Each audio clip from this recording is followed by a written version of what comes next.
You're watching Peloton Statement Saturday. And you're watching the SEC on ABC, presented by Burger King from Bryant-Denny Stadium in Tuscaloosa, Alabama. A very important game for both the Oklahoma Sooners and the Crimson Tide. Oklahoma ranked number 11 on the fringe of the college football playoff. Alabama, number 4, winners of 8 in a row. And on course to appear in the SEC title game. It looked for most of this afternoon that Alabama was going to be alone atop the SEC standings, but Texas A&M rallied from 30-3 behind South Carolina at the half to defeat the Gamecocks. So they're 7-0 with one conference game remaining at Texas on the Friday night of Thanksgiving weekend. Oklahoma Sooners and John Mateer with 3 games left. Realistically, need to win out to make the college football playoff, but opportunity there to enhance their resume. Alabama today, then home games against Missouri and LSU. They're 7-2, and if they win out, they almost certainly will be in the college football playoff. Already some impressive wins for them this year against Michigan, and last time out 2 weeks ago at Tennessee.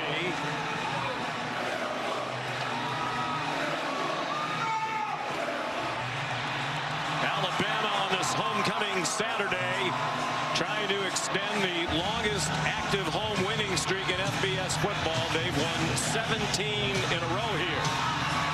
Kalen DeBoer is undefeated at home as head coach of the Crimson Tide. Fired up, coaching with an edge, his players and assistant coaches say, particularly since that opening loss at Florida State. They've been an entirely different team since.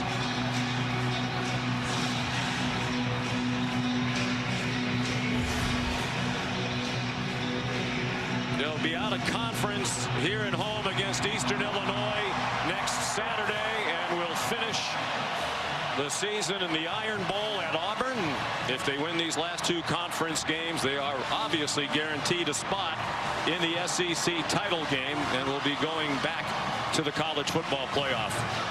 Sean McDonough and Greg McElroy, delighted to have you with us. It's an Alabama team that knows very well how good Oklahoma is on defense. Last year in Norman, Alabama scored just 3 points, their fewest since 2004, in a loss to the Sooners that knocked them out of the college football playoff. That was with Jalen Milroe at quarterback, an excellent player. Now they have Ty Simpson as a Heisman Trophy candidate quarterback, and he knows this is the best defense he's going to face. It's a very aggressive defense, too. And this Alabama offensive staff, they say, hey, the way you counter their aggressiveness is with some aggressiveness of your own. You can expect some tempo from the Crimson Tide.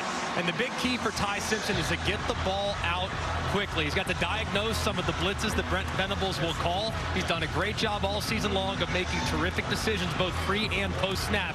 He's got to be very decisive today against a great front 7. Captains in midfield for the coin toss.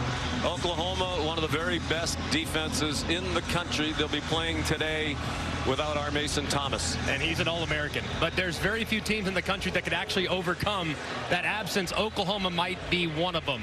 Taylor Wine on the other side has really stepped up and become a game wrecker in his own right, has been outrageously productive, working against the right tackle of the opposing offensive line. But it's not just him on the outside. They are 5 deep at defensive tackle, and every single one of those defensive tackles could take over the game and would start anywhere in college football. Well, it was a question mark right until game time as to whether or not our Mason Thomas would play today. With more on his situation, here's Molly McGrath.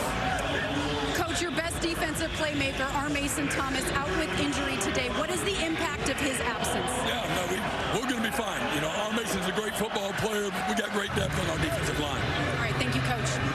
Coach Venables also gave no timetable for our Mason Thomas's return from a calf injury and said the key for their pass rush without him is, quote, no finesse, all physicality. Sean and Greg. Injured a quad in their last game at Tennessee while scoring a touchdown on a fumble return. But they played very well without him. Played more than 3/4 of that game in Knoxville without him. Held the Vols to 18 points under their season scoring average in a big road win, 33-27, in which in the second half in particular, John Mateer looked like the Heisman candidate quarterback we saw in the first 4 games of the season before he got hurt. And it was understandable. There'd be a little rust coming back such a short period of time from when he broke that thumb to when he returned, and it took him a little time to get comfortable, but the command looked better last week. The velocity looked better. Now the next step are the downfield throws. That was where he was so effective in those first few games. Dropped off a bit in the month of October, but hoping to finish strong here down the stretch. Oklahoma won the toss and deferred, so Ty Simpson will get the ball first.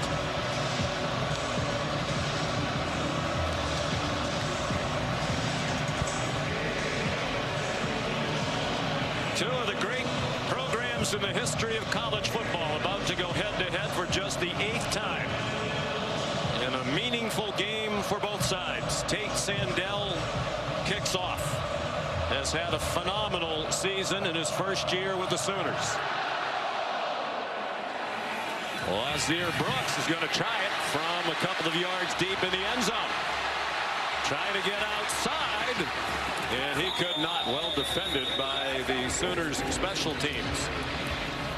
20-yard return. Peyton Bowen chased him out. So here's Simpson, the redshirt junior from Martin, Tennessee. Terrific ratio, 21 touchdown passes to just 1 interception, and averaging 273 pass yards per game, behind only Joey Aguilar of Tennessee in the SEC. They've had to lean heavily on the passing game. They haven't been able to get the running game going all season long. They've made some changes up front to try to help the running game. Short set, and the pass through the hands of Josh Cuevas, the tight end. Wilkin Formby, who had been the right tackles, moved into right guard this afternoon, and the true freshman Michael Carroll is starting at right tackle. They're hoping that will help the running game. Jam Miller's the running back. Jeremy Bernard, the motion man. Miller stacked up after a 3-yard gain by Kip Lewis, the leading tackler for the Oklahoma defense. That's giving up just 14 points per game, 7th best in the country for Brent Venables, who calls the defenses. You can see already from Alabama to counter that aggressiveness and tempo early. Deep drop. Simpson steps up into the pocket, nowhere to throw, and he's taken down from behind. Tackled by Marvin Jones Jr., one of those who will play more today in the absence of our Mason Thomas. And Jones Jr. working against Carroll on the right side, and they help him with Jam Miller to try to take a little bit of the pressure off the true freshman. But a good job there, seeing Ty Simpson step up, revert back, spin around, and make the play. No our Mason Thomas today, their leading sack man. But defensive end, perhaps the deepest position group on the Oklahoma defense. Blake Dowd, a good punt. Isaiah Satania made the first man miss, and here he goes. Across the 40 of Alabama and tackled from behind near the 30.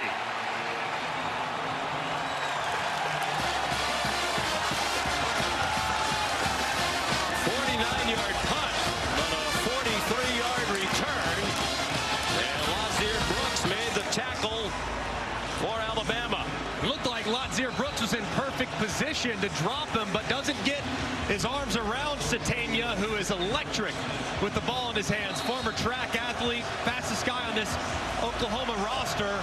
As you can see, Brooks not wrapping up leads to the big return.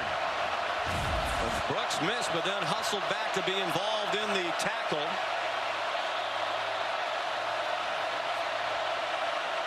So great field position for John Mateer in the Oklahoma offense. At the Alabama 30, play fake and a strike to Deion Burks. And he's down at the 12-yard line. Tackled by Justin Jefferson, the linebacker. 18 yards on the first play from scrimmage for the Sooners. And a nice job by Mateer, too, between two defenders. Bray Hubbard was on the outside. He saw that safety get down, threw it right around him for a good play. Great start for Oklahoma. A 3-and-out on defense. A beautiful punt return by Satania. Now they're inside the 10 as Xavier Robinson got stacked up by Deontay Lawson and Dijon Lee after a gain of 4. 64% for Mateer, who was outstanding through their first 4 games of the year, all of them wins, but he injured his thumb against Auburn, required surgery, missed an non-conference game against Kent State, returned in 17 days to play against Texas. They're just 2-2 in the last 4. He knows if I play at my best, we're a much better team. Burks, not a lot of running room over the middle, down to the 7-yard line with just a 1-yard pickup. Big thing with Mateer is that bigger the game, the more he's had a tendency to press. I like so far a couple underneath throws to get him started from his offensive coordinator, Ben Arbuckle.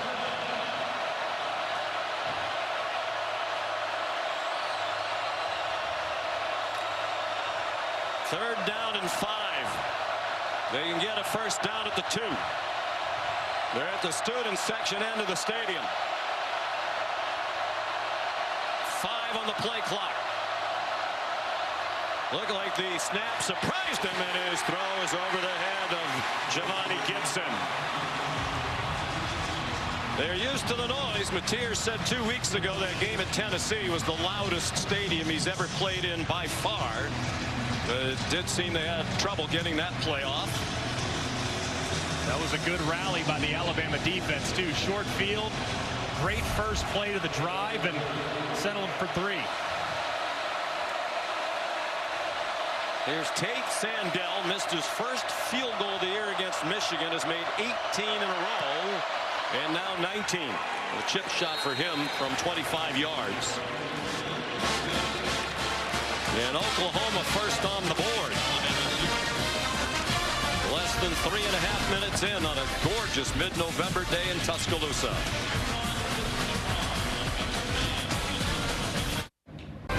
You're watching a presentation of the Southeastern Conference on ABC.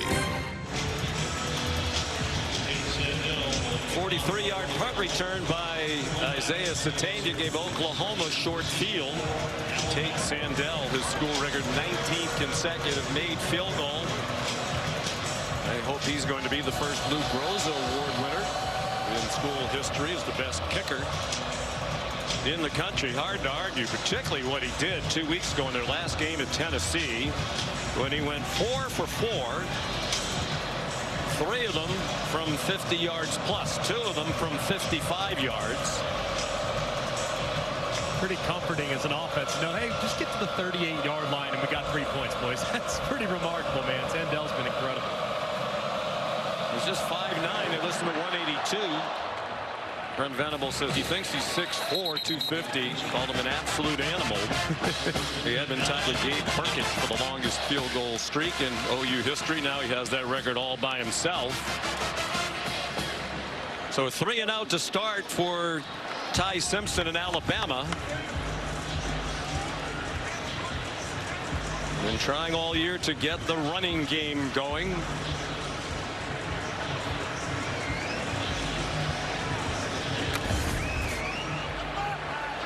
Just averaging 106 yards per game in conference play. Not much better than that overall. Simpson swung down for a loss. Kip Lewis, a blitzing linebacker, with his second sack of the season for a loss of 7. And you see Kip Lewis just right off the edge right here, and Jem Miller tries to go and pick him up, but just whiffs. It's a great move and a good job of getting flat to drop Simpson.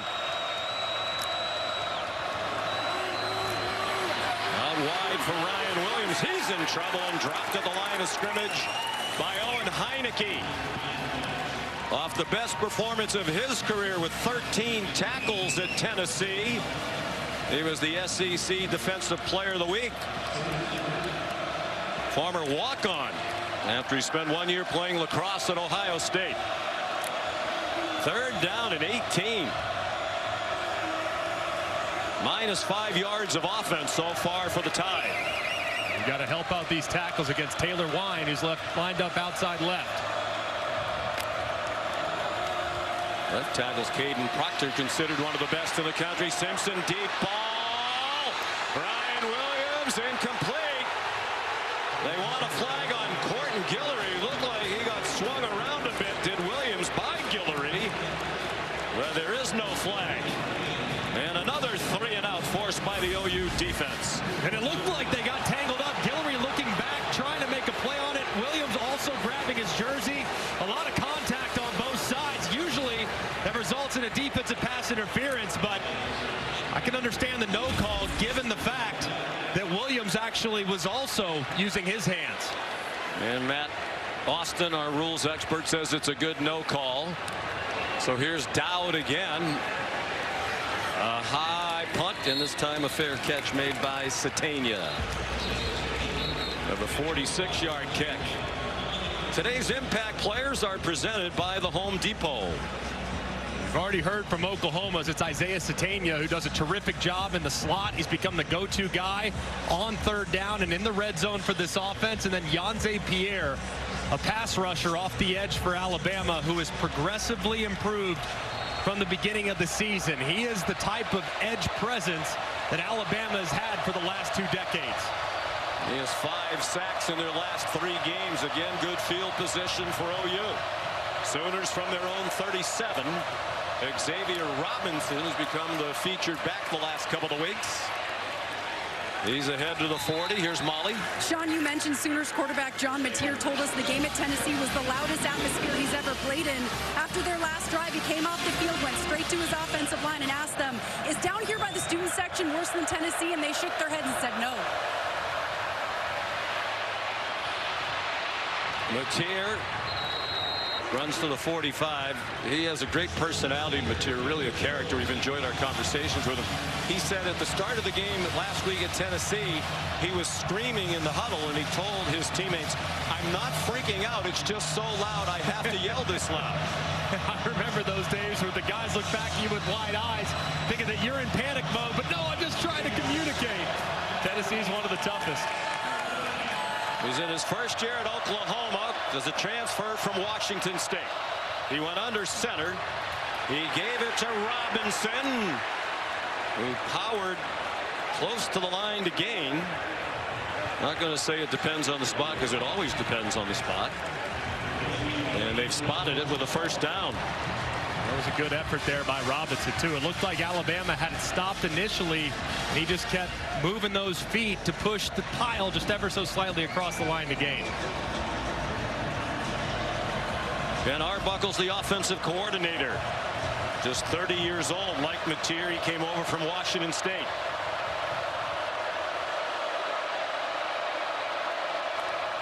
Satania, the motion man. Robinson dances close to the 50-yard line. He's off back-to-back 100-yard games against Tennessee. He had 115. He had a career-high 119 against Ole Miss. I think they moved to Robinson. He's the more physical back. Now, if you look at Torrey Blaylock, great top-end speed, but they were averaging just 2 yards after contact per carry. They needed a thumper in there, and Robinson's provided it. Now they toss it out wide. There's a flag down thrown by the center judge. There's another flag down at the end of the run. Akai Hill-Green made the tackle for the Alabama defense. Daniel Gautreaux is the referee today, leading this Southeastern Conference crew.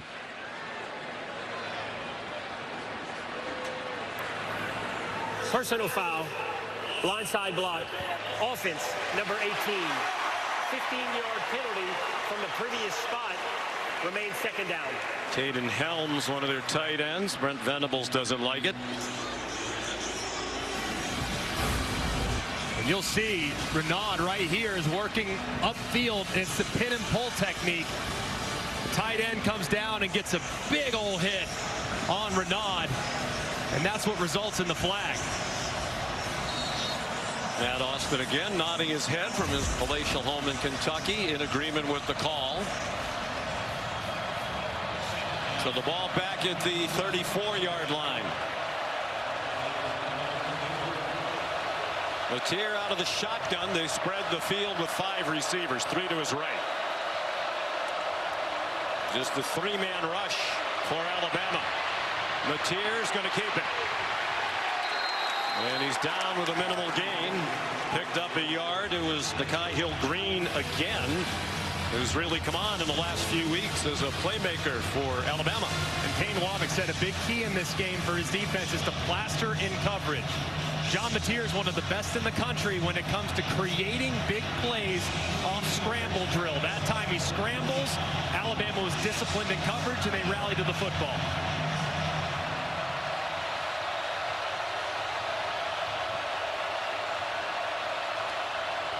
On 3rd and long, a quick hitter to Satania. Down to the 41, a 6-yard gain. Oklahoma will punt. Ray Hubbard and Keon Sabb, a couple of members of the secondary, combining on the stop. Payne Womack motivated his defense in part by saying it's the Oklahoma defense that's getting all the attention leading up to this, but he reminded his bunch that in conference play, Alabama is #1 in the SEC in scoring defense. They've given up only 18 points per game in league play. Also been outstanding when it comes to takeaways and making big plays throughout the game. Grayson Miller, the punter. Fair catch made by Cole Adams just beyond the 20-yard line. 38-yard punt. Bama defense rises up. 3-0 Oklahoma, middle of the first. Great college football history for both of these programs. Offense not so good so far for Alabama. A couple of 3-and-outs to start the game. -5 yards of offense. Haven't gone 3-and-out on their first 3 drives of the game since 2016 when that happened against LSU in Baton Rouge. It's the second time this year they've gone 3-and-out twice to start the game, also at South Carolina. And they recovered from a sputtering start to beat the Gamecocks with a 4th quarter rally. Ty Simpson has a wide open Jeremy Bernard. There's the first down. So it won't be 3 straight 3-and-outs as they move the ball to the 37-yard line with a gain of 17. And it's well done up front. A little twist by the defensive tackles and good pocket for Ty Simpson to throw a strike. Bernard's team leading 42nd catch of the year here in game 10.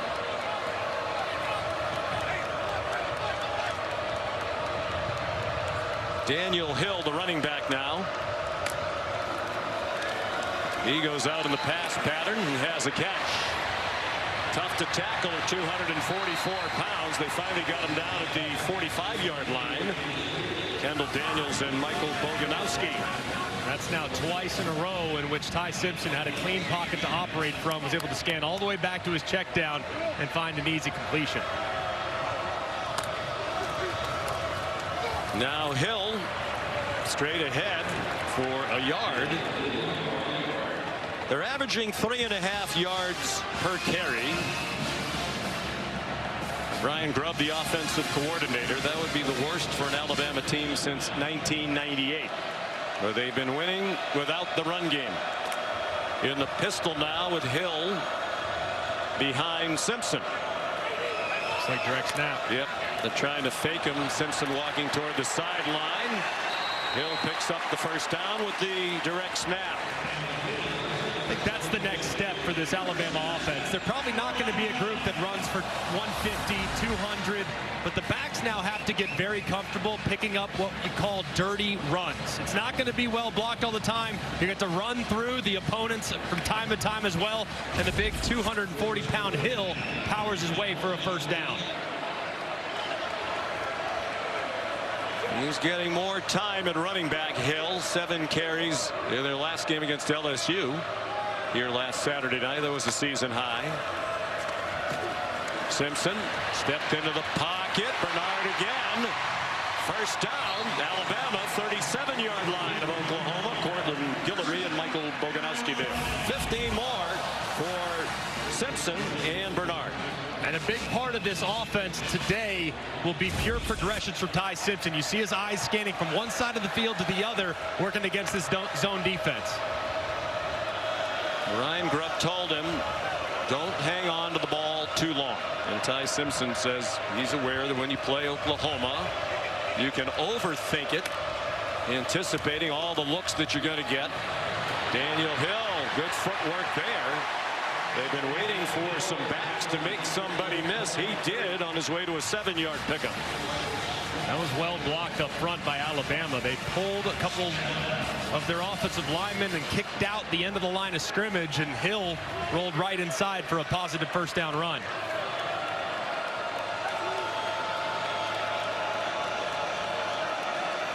Under 3 minutes to go in the first quarter. Oklahoma leads 3-0. This is something Ty does extremely well. He gets the defense to kind of show their hand, looked like pressure, made an adjustment. Hill open in the flat, and he lost the football on the tackle. Bouncing ball. Oklahoma had a great shot at it. McKenzie couldn't recover it. After Reggie Powers knocked the ball out, looked like it was going to be a takeaway for sure, but the Sooners couldn't corral it on the far sideline. And it was a great tackle on the outside, getting a hit right on the football to dislodge it. McKenzie right there tried to pick it up, and instead of just falling on it, it bounces away from him where Alabama was able to recover it. And the officials ruling it an incomplete pass, which is a break for Oklahoma. And I would guess the replay booth's going to take a look at this one. Ken Switzer is the replay official today. Forward pass. The previous play is under video review. Did look like Hill had firm control initially and tucked it before it was dislodged.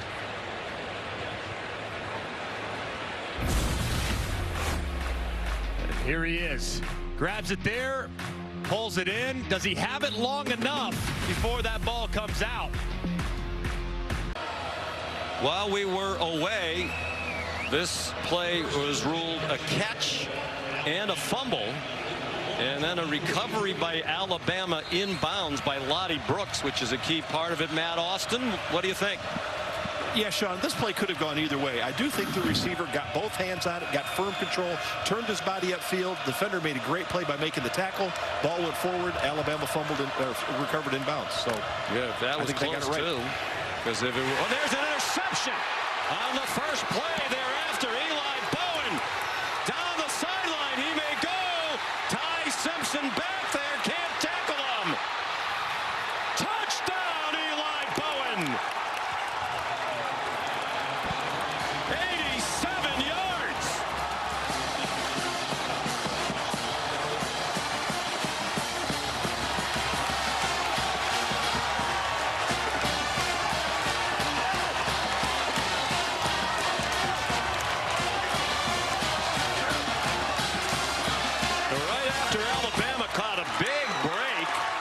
Actually gained 7 yards on the fumble. Simpson throws just his second interception of the season. Bowen has his second career INT, both of them against Alabama. He had one in their win against the Tide last year in Norman. And the extra point by Sandell makes it 10-0 in favor of Oklahoma.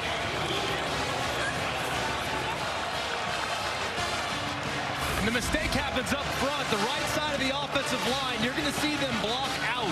They're going to block out, which allows pressure right up the middle.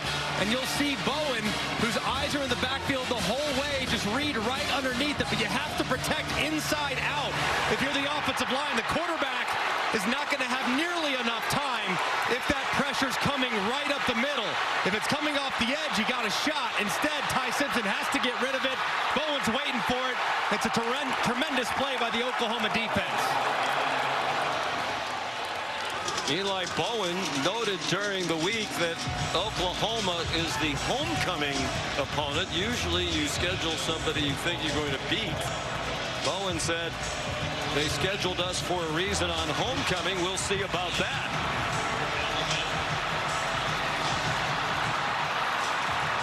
All of a sudden, the takeaways coming for the Sooners defense. They had 3 in their last game 2 weeks ago against Tennessee. And they returned those 3 for a total of 145 yards and the touchdown by R. Mason Thomas on the fumble return. Now a defensive score again. Here's Lonnie Brooks bringing back the Sandell kickoff. He went speeding along to the 28-yard line. They have just 8 takeaways all season, but 4 of them have come in the last 2 games. The 3 at Tennessee, the pick by Bowen, brought all the way back by the sophomore from Corinth, Texas. You just knew with Brent Venables, too. It was only a matter of time before they started turning people over. They were in the right spot, but the ball just wasn't bouncing their way. In these last couple weeks, they're making all the plays. Alabama came in best in the SEC in turnover margin at +10, 4th best in the country. Tight end screen to Josh Cuevas, and he's to the 31 with a gain of 4, taken down by Kip Lewis.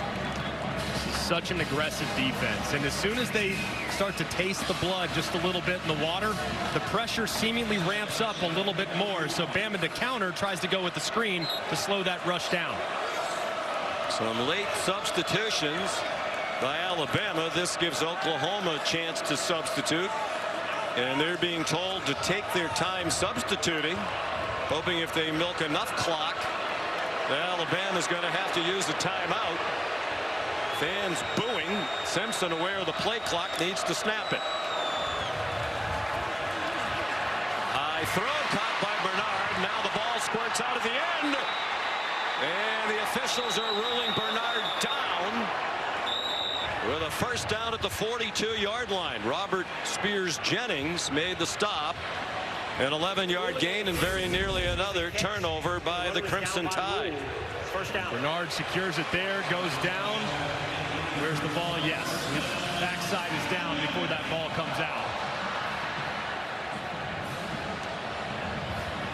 You had possession down on the ground, and then it comes out. So 3 quick catches here in the first quarter for Bernard. We're down to 35 seconds to go in this opening quarter. Pistol with Jam Miller back at running back. And he got stood up at the 44-yard line by David Stone, the Mammoth defensive tackle sophomore, 6'3", 310. And a midseason All-American by the Associated Press after he played sparingly last year as a freshman as a 5-star recruit. He has come on. And he goes vertical into the backfield. Not much you can do about it as an offense. It's the end of the first quarter.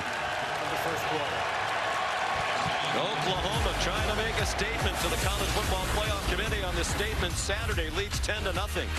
ESPN's presentation of college football on ABC will return after this message and a word from our ABC stations. Aerial coverage brought to us by Goodyear. Tried, tested, proven legendary. What a gorgeous day. Temperature in the mid-70s here in Tuscaloosa. Oklahoma trying to spoil homecoming. Alabama, the biggest deficit it has faced since it trailed by 17 in that opening loss at Tallahassee. They lost by 14 to the Seminoles. They've won all 8 since. Jeremy Bernard, good run after the catch and a first down. Oklahoma saying it has the ball. The officials saying no. And it is a first down by about the nose of the football. And Oklahoma just punching at that ball. Left knee is down before it comes out, though it looked like from Jeremy Bernard, but another close one. It did appear the knee was down just before the ball squirted out. And Oklahoma frustrated about the lack of takeaways through the first 8 games, making up for lost time in the last 2.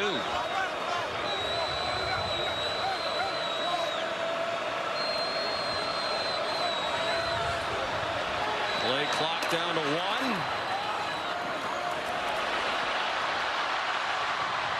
Simpson marked out right at up the line to gain at the 38-yard line. Gonna mark him just short, a pickup of 9. And a great read, too. Marvin Jones chases the back inside, and Ty Simpson, he'll do this once, maybe twice a game, just to keep that backside honest. He's not going to kill you with his legs, but he will pick up yardage if you give it to him. He's a good athlete. We've mentioned several times this year, listed as a dual threat quarterback when he came out of Westview High School in Martin, Tennessee. The northwest corner of the state. Small town, about 11,000. Simpson back shoulder throw, a little bit too far in back of Bernard. They try to throw it downfield on second and less than a yard. Do put a little pressure on your running game now when you can't run it on third down and a yard. For sure, but I think they treated that like 1st and 10 because it's probably 4-down territory for Alabama. Daniel Hill, the running back. And a first down. Kobe McKenzie got penetration but missed Hill. It's a 3-yard gain.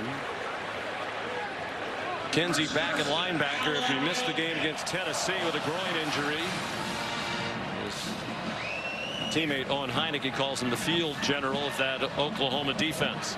And I think this linebacker contingent is as good as I've seen this year between Kip Lewis, Kobe McKenzie, Kendall Daniels at the cheetah spot, and Heineke and Omasigo back there as well.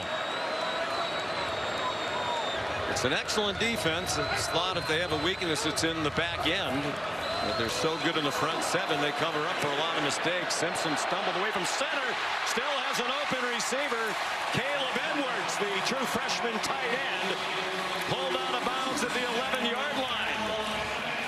Not sure that's the way they drew it up, but it's a 25-yard gain for the Tide. It might have been, though, Sean. Look at this. I mean, Jam Miller goes down on the ground as well, pretending as if it's a fumble. Oklahoma actually played it pretty well. That might be the best acting job I've seen all day by a quarterback. Yeah, I guess it was the way they drew it up. They both stumbled. Ty Simpson, a pretty good actor. I mean, that's about as close as you can be to falling down without falling down. He tried to zip it into Isaiah Horton. I'm always looking. It looked like that left foot did get a little bit, so maybe it was slightly less agile than you anticipated, but good job regaining focus after what was an interesting call by Ryan Grubb. So you still think that was intentional? I do. I actually do, especially looking at Jam Miller diving on the ground. 10th play of the drive. It is Jam Miller. Got inside the 9, and that's all. Taylor Wine and Sammy Omasigo made the tackle. Almost hard to tell these two head coaches apart today. They look alike.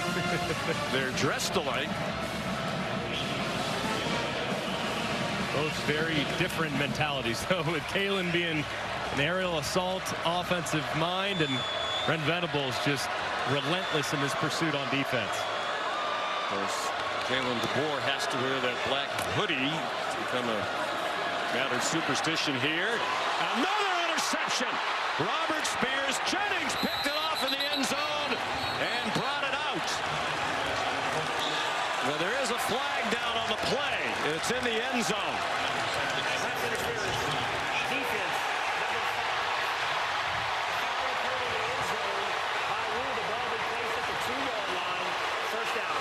An enormous call against Kendall Daniels, negating the pick by Spears Jennings, who had one in their last game against Tennessee. And what's crazy is it was really unnecessary. You'll see him engaged right here, but it doesn't matter because over the top, Spears Jennings going to intercept this pass anyways. That ball's thrown way inside. It's a bad decision, but either way, big bailout there for the Crimson Tide.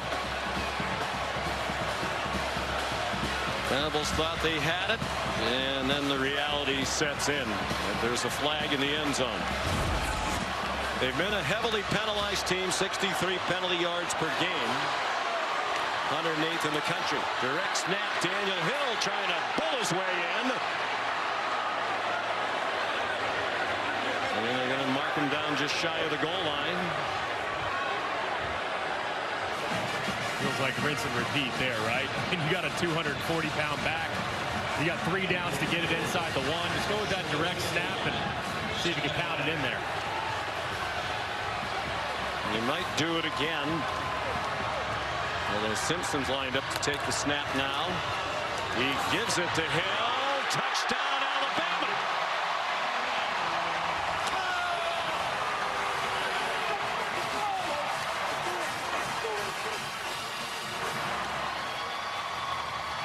Third rushing touchdown of the season, 4th overall for the sophomore from Meridian, Mississippi. Capping a 12-play drive, they went 72 yards, had it for nearly 6.5 minutes.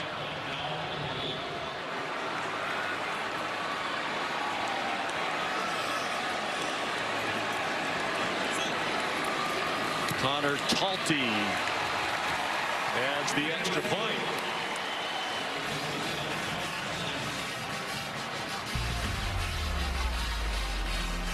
They run the ball into the end zone to the delight of Ryan Grubb.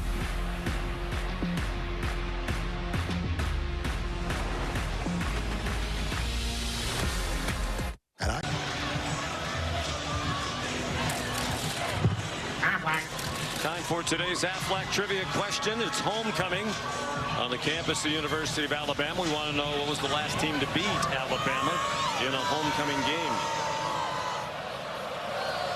Oklahoma trying to do that today. Leading 10-7 as Connor Talty kicks off. Satania fair catch. The Sooners will begin at the 25. You want to hazard a guess? Absolutely no idea.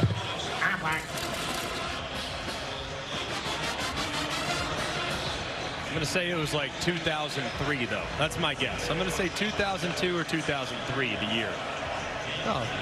2001 to LSU. They've won 22 straight homecoming games since. They didn't have a homecoming game in 2020 because of COVID restrictions. Makes sense. Who was on the other sideline? Looked like Coach Saban probably there for LSU. There's Saban operating officially today. The coach back here at Saban Field from game day in Pittsburgh this morning. Almost an interception by Justin Jefferson. So turnovers and near turnovers and negated turnovers. And it's 10-7 OU. And he does a great job watching the eyes of John Mateer, who's trying to throw one out to the right on an in-breaking route. Just can't quite secure it, but a great effort.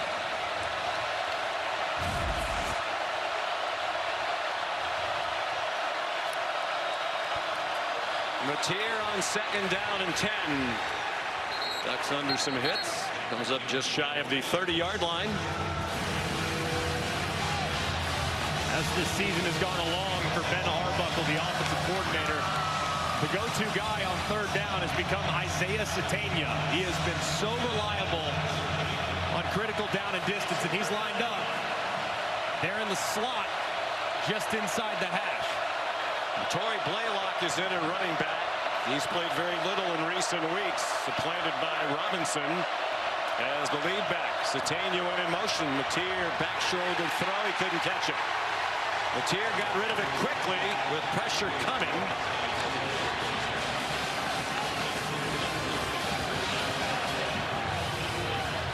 Just a throw that's off the mark from John Mateer. Satania's working on a little vapor trail hitch.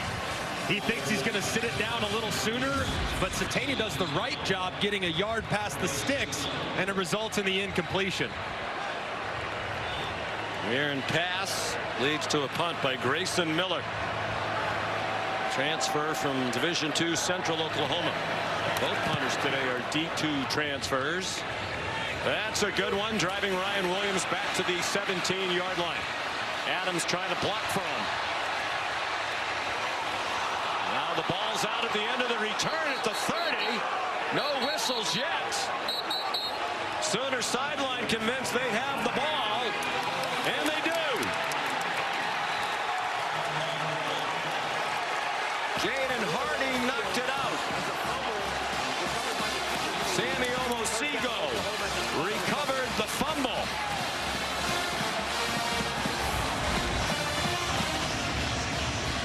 You'll see Hardy, number 1, coming from the backside right there and hitting it with that right hand. The ball goes flying out to the right. There were several people converging on it. Wow. Just a great work. Unbelievable play there by Hardy. Frustrated by the lack of takeaways for much of this year. Now they're coming one after another. From the Bama 31. The pistol for Mateer and Xavier Robinson. It's flipped back to Mateer on target. Jaron Kanak, the tight end, with a 12-yard gain. So both offensive coordinators a little bit tricky. That was well done there by Mateer, too, because that play took forever to develop. He took a big shot at the end of it. Ben Arbuckle was brought to Norman, Oklahoma for his creativity and the way he really empowers quarterbacks and wide receivers. 12-yard gain. Mateer through a hole inside the 5. Touchdown!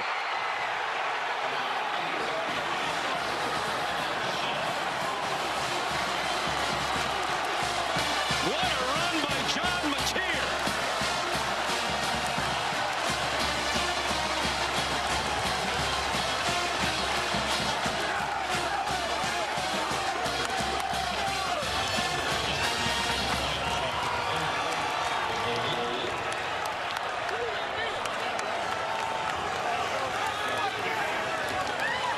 Tate Sandell for the extra point. Alabama so good all year at not turning the ball over. Hurting themselves today, and Mateer takes advantage. And Oklahoma gashed Alabama with quarterback run last year. 131 yards on 25 carries. They're back at it again in 25 as Mateer catches it in for a 10-point lead. Gives a 10-point lead because of beautifully blocked quarterback counter by Oklahoma's offensive line. Really well done by the left guard, Pierre Louis, kicking it out. Jared Kanak, he gets a wrap on the linebacker. And then Mateer cuts it back right off Justin Jefferson for a big play where he's one-on-one with the safety and pays it off. Great feed by Mateer as well. He jumped over Nikhai Hill-Green, who had a chance to make that tackle near the line of scrimmage and did not. Lonnie Brooks to the 21-yard line. Tackled by Jaden Hardy. Made a big play on the punt return a moment ago. Here's a look at our high-speed highlights brought to you by T-Mobile 5G home internet. Ty Simpson with his team down 3-0 through a pick six. Eli Bowen, his second interception as many seasons against Alabama. Both of his career interceptions against the Crimson Tide. And then another takeaway. Hardy the punch out. 2 turnovers by Alabama turned into 14 points for Oklahoma. Simpson man open. Ryan Williams a leaping catch. And Bowen swings him down at the 40-yard line. 38-yard gain for Alabama. That's a big-time throw for Ty Simpson. That safety over the top is about to take out Ryan Williams. He holds him up just enough as Bowen goes flying by. And a nice bounce back from Alabama's offense. It was Peyton Bowen who went flying by. Brother Eli made the tackle. Daniel Hill shifts to the right hip of Ty Simpson, who's 10 for 15 for 131 in the interception. Jeremy Bernard will be given forward progress to the 35 for a 5-yard gain. The thing about this Alabama team this year and just how different they were from a year ago is that you can punch this group, but however they are now capable of punching back. A very resilient group, and every single coach on the team always stresses just how tough they've been mentally throughout the year. Not the case last year for most of the season. Recent evidence of that attitude, the come from behind win at South Carolina when they were down by 8 with under 10 minutes to go. Brooks has become more of a factor in the passing game in recent weeks. He got a first down to the 29 with a 7-yard gain. He had 4 catches against LSU to lead the Tide. He's such an explosive weapon, and they're very excited about his future. If not for Ryan Williams, he'd be the most explosive weapon on offense. Timeout. Oklahoma. It is their first. Sooners leading by 10. 7 minutes to go in the half. You're watching Peloton Statement Saturday. Of our triple header on ABC. Tonight more SEC action and a huge game both in the conference and nationally. Number 10 Texas, number 5 Georgia, also available on the all-new ESPN app.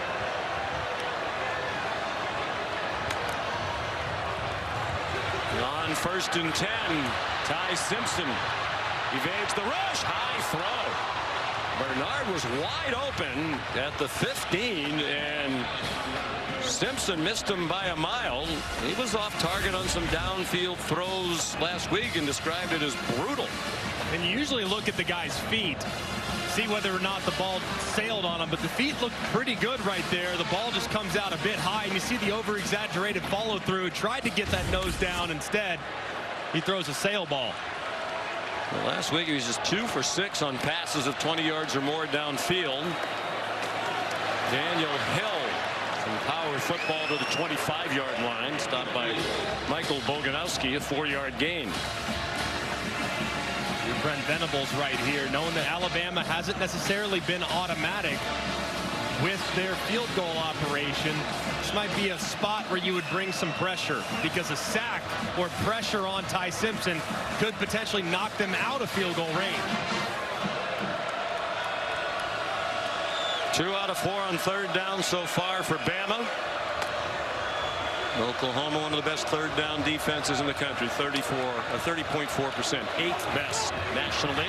Cuevas is wide open, and he walks in for a touchdown untouched.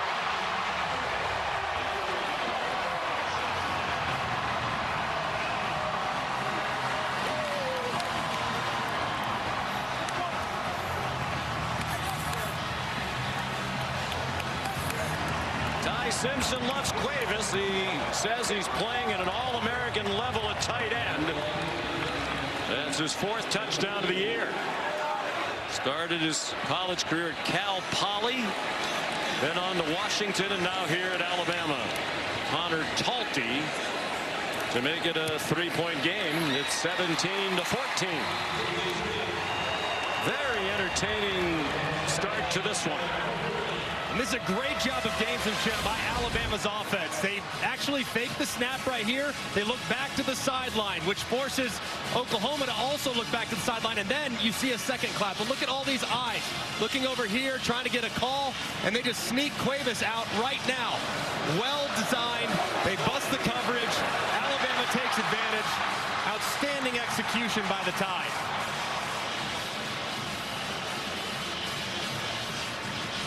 Very tricky today, Ryan Grubb and this Alabama offensive coaching staff. Said they would be, too. I mean, Brent Venables does such a great job of adjusting. And it looked like initially it was going to be pressure. And then as soon as he faked that second clap, they all looked back to adjust out of it. Very well done. And Ryan Grubb made the point. Venables likes to call defenses based on the pictures that the offense gives him. So you got to look at that formation. And on the clap, they looked over to Venables, thinking they had time. They did not. Jacob Jordan, a fair catch of the kickoff by Talty. So Ty Simpson on that drive, 4 out of 5 for 74 yards and the touchdown. And now it's John Mateer's turn. They have more return yards to the Sooners than they have yards on offense. 51 more return yards, 129, then there's 78 yards on offense. They need to get the passing game going, too. They got the run game going pretty good. They already have 42 yards on the ground. They got to involve these wide receivers and get them started with some quick throws. Xavier Robinson back in a running back. He stays in the block. Kanak has the catch and a 1st down. He was more of a target early in the year. Then when Satania emerged, Kanak more of a role player. He's had a couple of catches here today. The former linebacker He told Brent Venables, I think I'd be more of a factor on our team if you'd let me play tight end. Venables said, we'll try it. That was in the spring. It's worked very well. He's going to stay on offense. Plenty of time for McTeer. The check down to Xavier Robinson, fighting for the first down marker. Didn't quite get there. Tackled by Bray Hubbard, an outstanding safety, one of the best in the country. He does a great job there in the back end, and he'll have to be all over the field against this offense that forces you to cover all the way wide and all the way deep. But I like these first couple plays from Ben Arbuckle. You got the run game going. Now get that passing attack started. Get these weapons involved.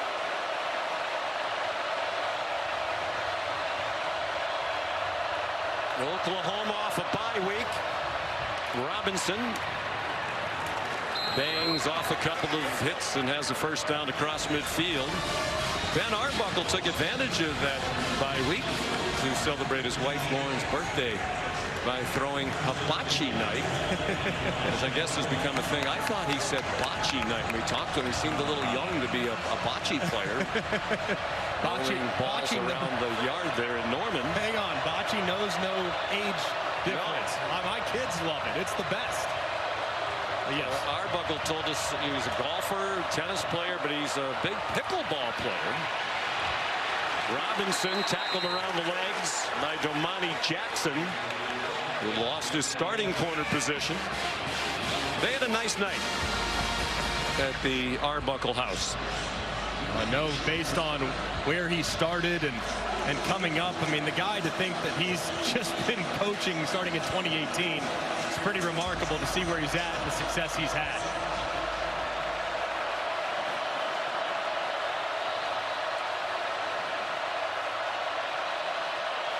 Second and 9, under 4 minutes to go in the half.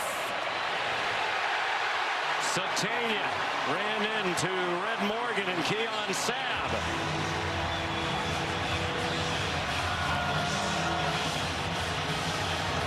Oklahoma trying to go fast to keep Alabama from substituting their pass rush package.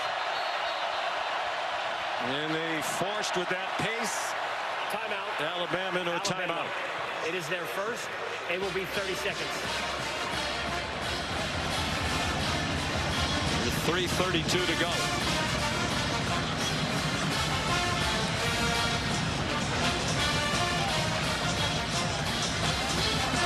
Sean McDonough, Greg McElroy, big game for each team. Oklahoma, number 11 in the CFP. When you factor in the automatic bids, that they would be the first team out of the college football playoff right now. Big chance to enhance their resume with this opportunity today and the remaining schedule. I think they're a really good football team, particularly when Mateer's healthy. Yeah, and I think if you look at some of the performances where he wasn't at his best, you saw the offense really suffer. But this is why this guy was one of the top recruits in the portal this past year, is his legs and his willingness to test defenders downfield.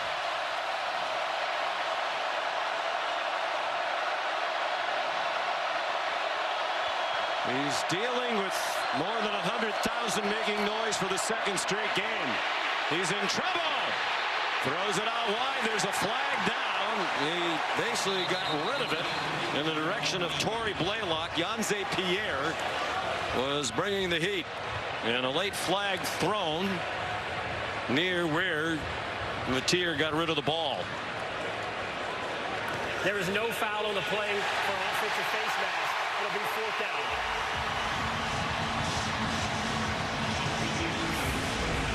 Looked like as Yanze Pierre was going after Mateer, he does touch the face mask, but did he grab it? Didn't look like he did.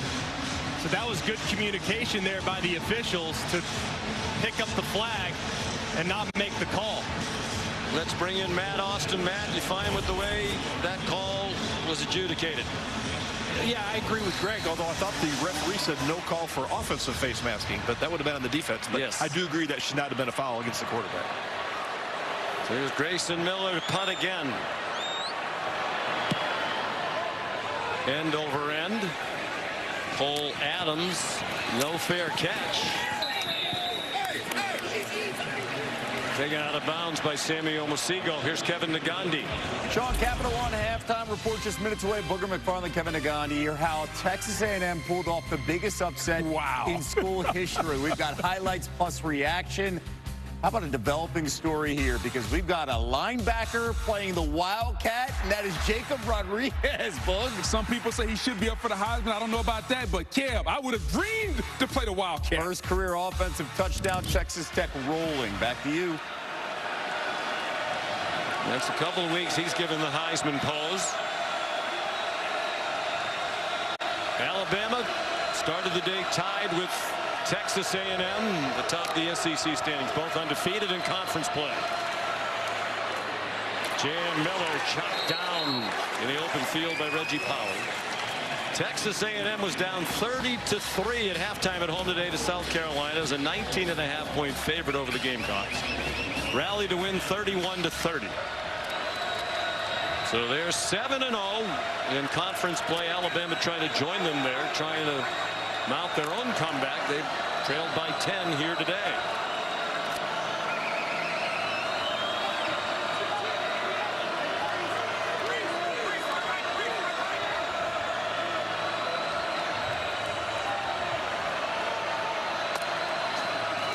Simpson, here comes a blitz. He got it off. Cuevas again. Finally taken out of bounds after he picked up the first down. Jaden Hardy got him across the boundary. It's a 13-yard gain, and Simpson wants them to line up quickly. And a great job, too, by Ty, seeing Robert Spears-Jennings coming off the edge. He's unblocked. He's got to work the hot route. Hot route, he does. Hits Cuevas on the back shoulder. 3 catches for Cuevas, 27 for the year, their third leading receiver. Ryan Williams slides down with an 8-yard pickup. That'll take us to the 2-minute timeout. This is the 2-minute timeout. Oklahoma leads 17-14. You're watching the SEC on ABC, presented by Burger King.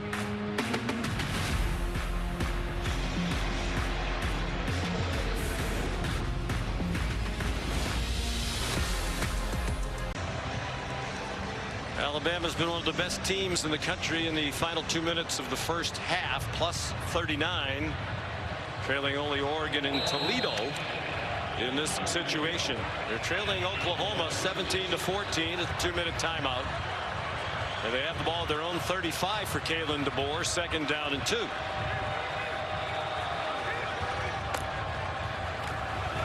Play action pass, Ty Simpson. Cuevas again. Dragging tacklers with him close to midfield. They'll give him the 49. 14 more. Simpson to Cuevas. 2-minute operation is so clean. The offensive line does a great job of protecting, and Ty very decisive against zone defense. 4 catches for Cuevas for the 2nd game in a row. Simpson for Hill. Caught it at the Oklahoma 49 for a 2-yard gain. Owen Heineke there. The announcer Jinx right there too. Set a clean pocket, and sure enough, a defensive end loops right around and forces the early throw.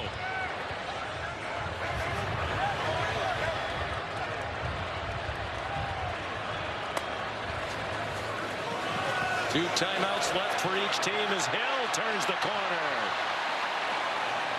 There's a flag down. He got a first down at the play stands to the 37-yard line. Holding offense number 5. 10-yard penalty from the previous spot. Remains 2nd down.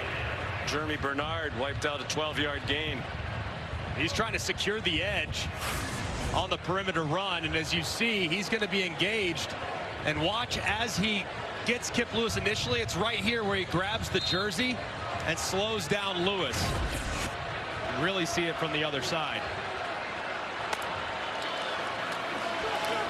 The first Alabama penalty. Hill run after the catch to the 43-yard line. Taken down by Eli Bowen. 16-yard gain. John Mateer, the Sooner offense, will get the ball to start the 2nd half. Simpson and Bama trying to tie it or take the lead. They're close to field goal range. Here's a blitz up the middle. Simpson trying to run away. Got it to Cuevas. for a first down to the 39. Kip Lewis brought the blitz. The career long for Connor Talty is 48 yards. This would be about 57 from where they are right now. Now with the coach-to-player communication, you would anticipate Ryan Grubb reminding his quarterback, hey, need about 9 yards here to get us in field goal range. That's what he's telling them. So it's very important for Ty to get the ball out quickly and not take any negative plays. He's thrown for 225 here in the first half. 5 catches for Cuevas. And that ball is dropped by Jam Miller.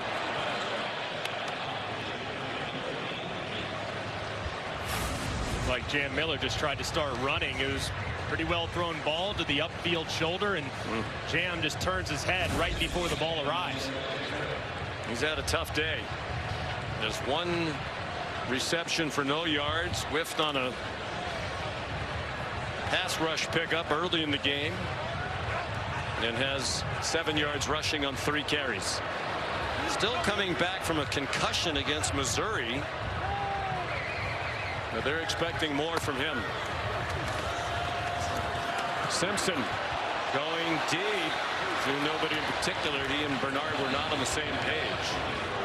That drop by Jam Miller ended a string of 8 straight completions by Simpson. Back to the original point here. Ryan Grubb reminding his quarterback, hey, anticipate pressure, anticipate heat. If they drop out, no problem, but you need about 7 or 8 yards to give yourself a chance at 3. Know the situation here more than trying to go for the big one.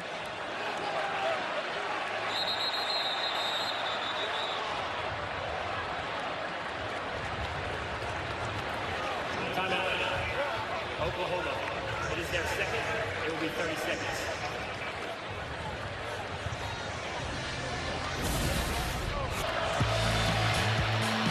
Here's a look at our scoring summary. It was 3-0 Oklahoma after a Sandell field goal set up by a punt return by Satania. Then Eli Bowen, an 87-yard interception return. Daniel Hill, a 1-yard run, made it 10-7. Lematier, after another takeaway by the special teams of Oklahoma, 20-yard run. And then the most recent score, Simpson to Cuevas for 25 yards. It's a 3-point game. Alabama trying to get closer with 19 seconds to go in the half. 2 takeaways, touchdowns after each. Lematier 30 yards rushing in that touchdown after he rushed for a career high 80 on 16 carries in their last game at Tennessee. He told us they don't really go into a game with a number of rushes for the quarterback in mind. They just see how the game goes. The situations dictate. 3rd down and 10, probably not in field goal range for Talty. Simpson has Bernard open. Is he in bounds? Officials conferring. And the line judge is saying he was bobbling it and rules it incomplete. Is an incomplete pass. After talking to the field judge. It looks like the ball comes out as he's getting ready to go to the ground. Had it secured there, but since he was going to the ground initially, you have to survive the contact on the ground. He has it there, but does he finish the actual catch itself? I think he did. You know, it's interesting because it was the line judge, Chuck Rice, who was gesturing that he was bobbling it, but you would think the back of Bernard would have blocked the line judge's view of that. Let's bring in Matt Austin. Yeah, I think that's a good incomplete pass call. You can see the ball bounce away, and you're exactly right. He was going to the ground. He needed to survive it. He didn't. Ball bounced away. It's incomplete. Really well thrown ball by Ty Simpson, and one that you would think that All-American candidate at wide receiver would be able to reel in. That's a tough drop there from Jeremy Bernard. So, Matt, for those who want to understand the rules, you know, if that's a catch in the field of play, he's down by contact, right? Because he's hit the ground and then the ball comes out. But if it's out of bounds, if it's along the sideline, you have to survive. No, either way, you'd have to survive the ground.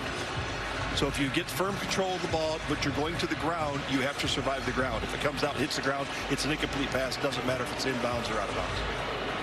Because he hadn't established possession yet. Correct. And the call's going to stand because they are at a field goal range. They're going to go for this 4th and 10 with 14 seconds to go. Cuevas, who's been the man of the half when in motion, he stays in to pick up a rusher. Simpson throws. Horton in field goal range with time.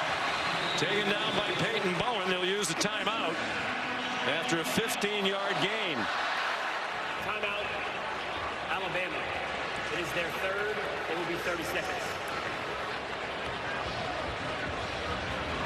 This is just a thing of beauty from Alabama. You get a 7-man protection anticipating full pressure, which allows you plenty of room to work very soft coverage, and they are able to complete the pass over the middle. That was great job by Ryan Grubb, anticipating the heat coming from Brent Venables, giving that max protection, giving Ty Simpson plenty of time, and finding a big play.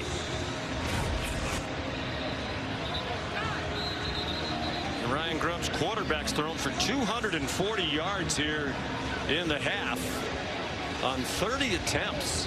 21 for 30 for Simpson. 11 of those attempts on this drive, 8 of them completions. Now the offense is still on the field. Got to be super smart here too. Without a timeout, you want to take one shot to the end zone. You probably have enough time, but the ball's got to come out immediately, or you can take a quick throw, make the field goal about 5 yards easier. I'm surprised. When they're in field goal range, it would have been a 40-yard field goal. That just seems like a very risky thing to gain a few yards.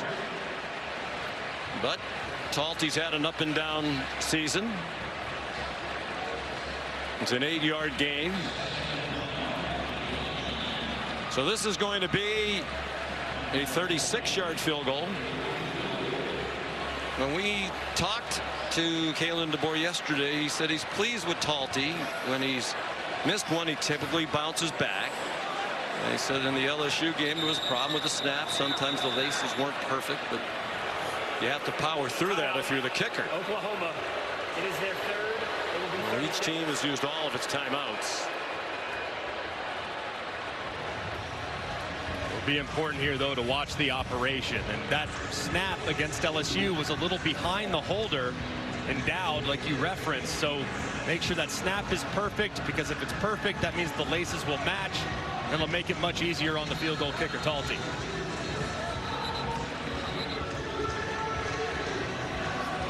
Our crew during that LSU game last week had a great shot at Talty after he made a field goal late in the game, visibly annoyed, I think because the laces weren't where they should have been. Laces out, Dan, right? Ace Ventura. You ever see that movie? Yes. Oh, high snap, and it's hooked wide left. And that wasn't close. And you can see Talty really upset now with the snapper, David Byrd. He's letting him have it. The snap is definitely high. It just throws off the operation. Kicking is all about rhythm. And you can see the high snap. It's corralled by Dowd, but it just hesitates Talty just enough to throw off his confidence when making the strike. You got to push through it if you're the kicker, but either way, the snap certainly impacted Talty's approach. It looked like Taylor Wine might have gotten a piece of that. Here's Molly. Coach, thank you for your time. I know you were really frustrated at the end of the half. Why?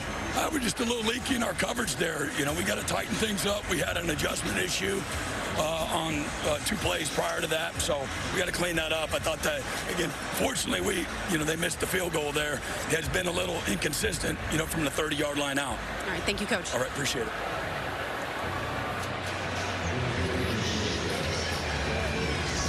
A big play again by special teams. Look at Taylor Wine up and over, and he did get a piece of that kick.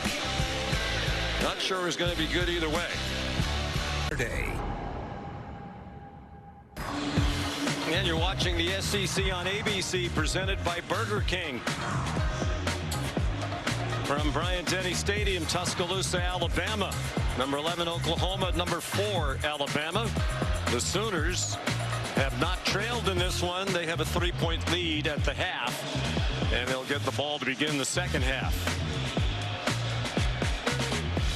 Their offense wasn't on the field for very long. John Mateer scored a touchdown, set up by one of the 2 takeaways by Brent Venables' team. One of them by the defense.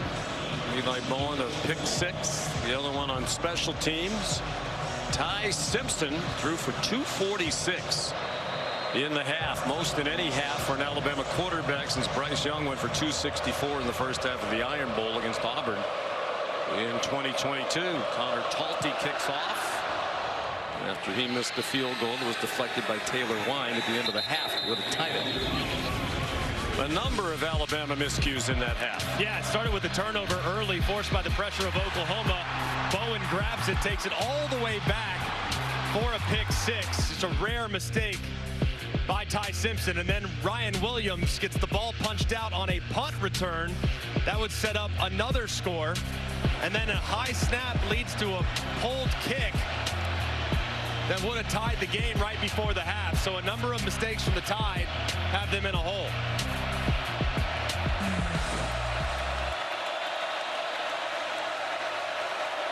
So John Mateer, they were on the field for only 10 minutes and 40 seconds on offense in the first half. Isaiah Sategna to the 46-yard line. But coaches talk about it all the time. Both coaching staffs talked about it yesterday when we visited with them. The turnover margin is key, and that's been the biggest factor in this game so far. Yeah, it definitely has. And if you look so far, first play of the second half, they want to get Isaiah Sategna. They want to get the horizontal stretch going offensively, because so much of what they did early on was right up the middle. Now they got to attack the perimeter. That's where Alabama might have some room. Xavier Robinson, an 8-yard rush. Second down and 2. Mateer's touchdown run was 20 yards. They went just 31 to score their only offensive touchdown of the first half after the special teams takeaway. Mateer with a flag down, bounces off a would-be tackler. Deontay Lawson didn't get him down, but that might be all for not thrown where you'd expect an offensive holding call. Holding. Offense, number 56. 10-yard penalty from the previous spot. Michael Fasusi, the true freshman left tackle. They're playing with 3 freshman offensive linemen. And this is a tough task for the true freshman Fasusi, who's very talented. But as soon as Mateer breaks to the outside and breaks contain, it's that left hand of Fasusi that grabs a hold of the right shoulder of Yonze Pierre, one of the more disruptive edge defenders in the SEC, and draws the flag. Fasusi, an enormously talented true freshman, originally from Nigeria. His family moved to Texas in 2019. A 5-star prospect.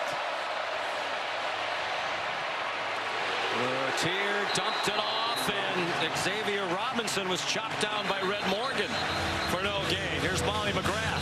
Well, Sean, Alabama head coach Kalen DeBoer's message in the locker room was all about those mistakes in the first half. He said 14 points off of 2 turnovers is unacceptable, and our field position is going to be crucial in this second half. He said the one positive, our defense should be fresh, and he expects them to set the tone here. Alabama have turned it over only 6 times all season through the first 9 games. Lost 2 in the first half. Mateer under pressure. Got it away for a first down. What a play by Mateer to evade the rush and get it to Isaiah Sategna for 23 yards to the 36-yard line. And this is a great job by Mateer. You're going to see the pressure by Collins come to the right-hand side. So strong. Somehow gets rid of it downfield. Sategna, the ball's out, and it's out of bounds.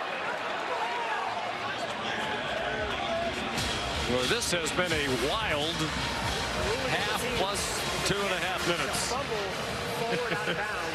Red Morgan knocked the ball out. Second down. They're going to spot the ball at the 39-yard line for a 3-yard loss.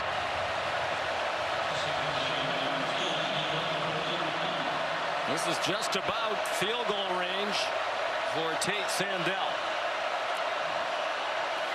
Mutier has Blaylock in the flat, getting pursued by Keon Sabb. He didn't get rid of the ball, and Sabb yanked him down.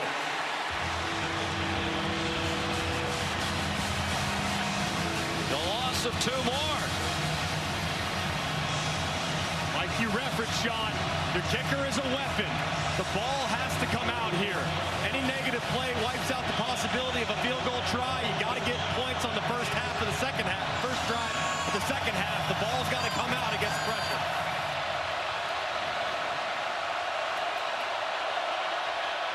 That goes in the books as the first Alabama sack. Matier, short set. And the play goes to the 34 to Jermichael Carter. The transfer from McNeese State, 7 yards. And it does get them back into definite field goal try range for Tate Sandell. He's made all 6 from 50+ this season. This would be 52. He made 2 55-yarders in their last game at Tennessee and a 51-yard boot. My goodness, he has a lot of leg. And that one's good. 7 for 7 from 50+.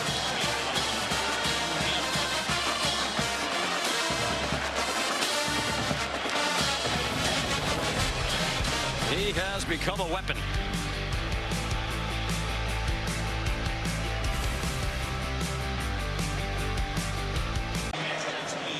You're watching Peloton Statement Saturday.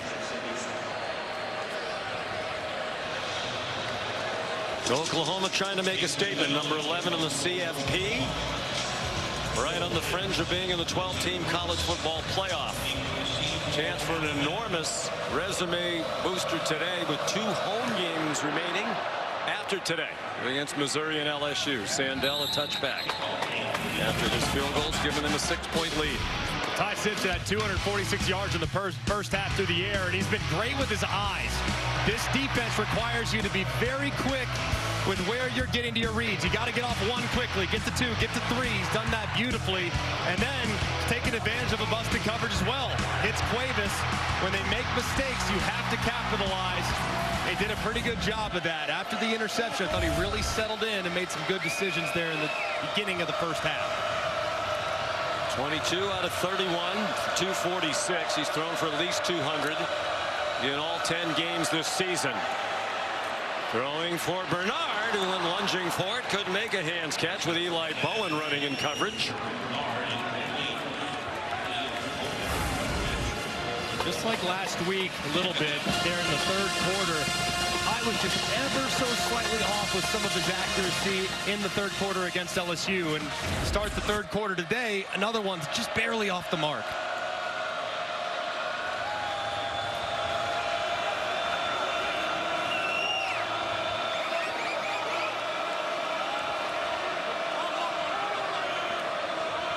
Daniel Hill, the running back. They give it to him. He bounces outside. Daniel Hill across midfield. They're going to mark him out at the 47-yard line of Oklahoma for a 28-yard run.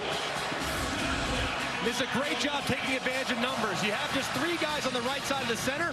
That means you can hand it and have plenty of room. Attacking space. And this right side of the offensive line with Michael Carroll starting at right tackle and Wilcom Formby, normally the right tackle, sliding into guard. They've done a pretty good job securing the front in the run game. That's the longest run of Hill's career.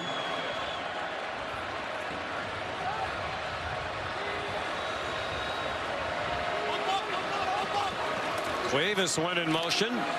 Hill trying to run off of his block.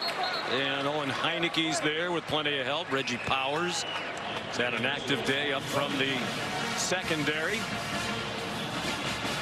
This This is an elite defensive line for the Sooners. They're so disruptive. They penetrate. They can move. They're athletic.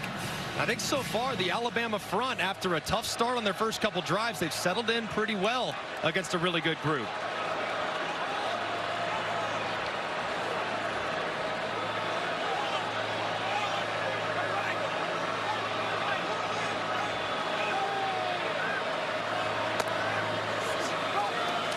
Simpson to Cuevas, up and over after the catch, down the sideline, and then a big collision with Robert Spears-Jennings.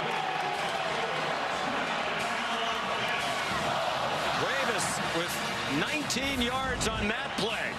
And he's got to be the unsung hero of this passing attack. Does a great job going over the top, staying in bounds, and finishing the run. 6 catches. The 5 he had in the first half were already a career high at the FBS level. He had more, 10 in a game, when he played for Cal Poly. Simpson well protected, lobbing it up for Horton. First and goal, Alabama. Beautifully thrown ball. Horton ran under it for a 25-yard play. Simpson gets them to the line quickly. They mark it at the 2. Miller, the running back. Fighting for the goal line, didn't get there.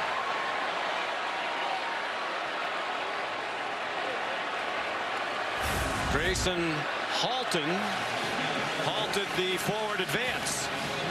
Where is he in the wash? As you can see him right there. It does look like it's a good call. That body was down before the ball crossed the plane. Halton, one of those big bodies, a defensive tackle in the middle of that Oklahoma defense. They have Hill back in. He's going to take a direct snap. Ty Simpson wide to the left. Touchdown.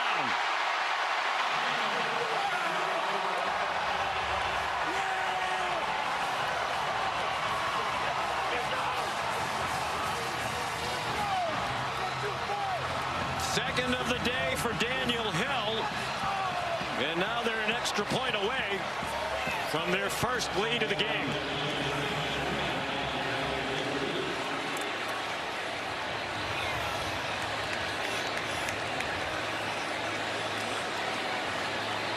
Will be a thorough examination of snaps and holds, and the operation perfect as Connor Talty made it. They had a different snapper in for the extra point, Alex Rozier.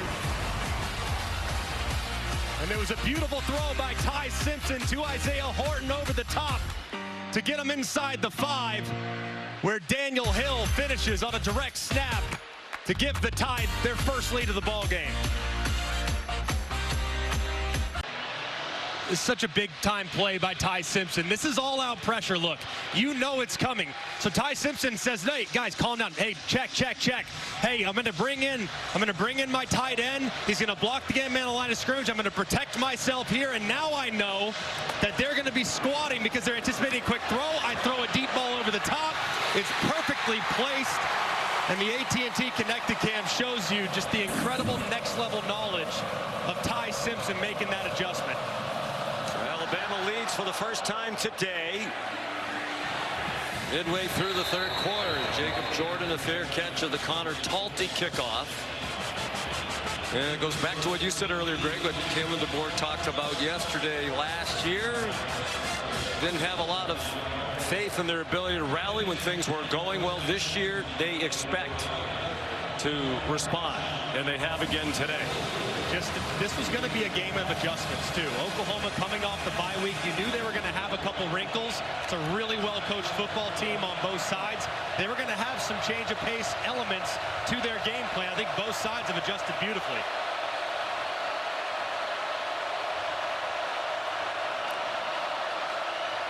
Mateer after the play fake, and it's batted out of the air by Tim Keenan. One of their team captains, one of the 4.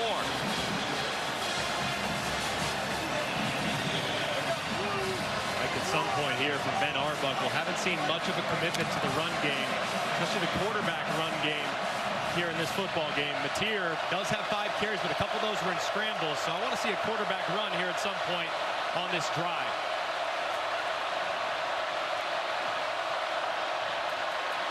Mateer slings it, caught. First down and much more. Jermichael Carter out to the 47-yard line. He had only 1 catch all season before he had 2 against Tennessee, and he's had 2 more today. They go quickly. Mateer, nice throw, and another good catch by Carter. Junior from Kentwood, Louisiana, small town of 2,200. Better known for being the hometown of Britney Spears. Made famous by Mike Patrick and Todd Blackledge many years ago in an ESPN broadcast. In this booth, believe it or not, it was right before the overtime game against Georgia in 2007. What's Britney doing?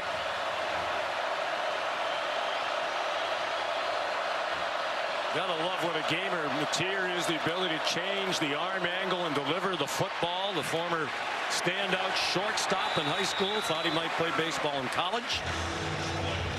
Gave it to Torrey Blaylock for a gain of 1. Here comes a 3rd down and 2 for OU. On this play, when I have it on the left hash as a quarterback, I love it.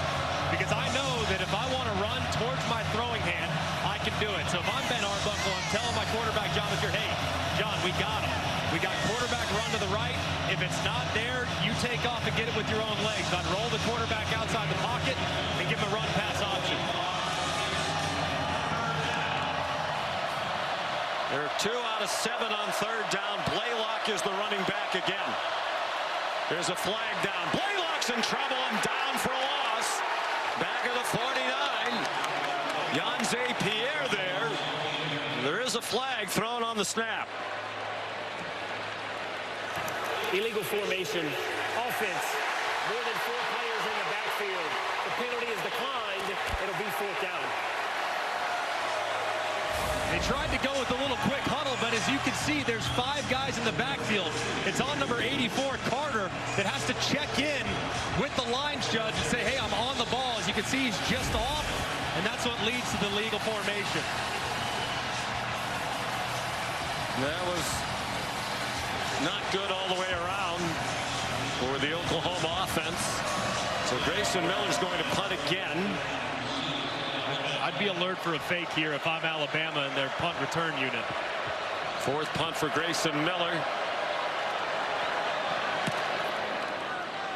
End over end. Adams is going to let it go, and a good decision as it bounds into the end zone. 49-yard punt, but not what Miller wanted to do. Ty Simpson's thrown for 291 yards with 5:09 to go in the 3rd quarter. The Taco Bell student section. The Live Más student section of the year up for grabs. Only one student section can claim it. Who will take home the trophy? 42,000 students enrolled here. Lots of alums back for homecoming. And they've watched a very entertaining game with a long way still to go. 5:09 to go 3rd quarter. Alabama on offense with a 1-point lead. Daniel Hill made a stumbling catch, did all he could to get extra yardage at the end. It winds up as a 4-yard gain. Last drive they went down and scored to take the lead, including the 28-yard run by Hill. That's what it's been like on the ground for them all year. It's their 2nd longest rush of the season. A.K. Deer had a 56-yard run, the true freshman, in their blowout of ULM back here in early September. That was the first of their 8 straight wins. Trying to make it 9. Oklahoma crowds the line, and Hill bangs forward. 3 yards short of the first down. Another tackle for Sammy Omosigo. So far, this Alabama offense has been so good, and seeing all the pressures. Does Brent Venables this time decide, hey, I'm not going to pressure on this one? Bama's seeing it. I got to just play coverage against a 3rd and short. 4 out of 7 on third down. 4-man rush and the errant throw. Out of the reach of the outstretched Jeremy Bernard with Michael Boganowski in coverage. And a 3-and-out forced by the Sooner defense. And that was it. I mean, that's the coverage. You see the dropout. They just rushed 4. They have 7 guys in coverage, and there was a window there for Ty Simpson to hit, and he just misses the mark right in front of Jeremy Bernard. Blake Dowd to punt in his first year at Alabama, punting for the 3rd time today. The Colorado School of Mines.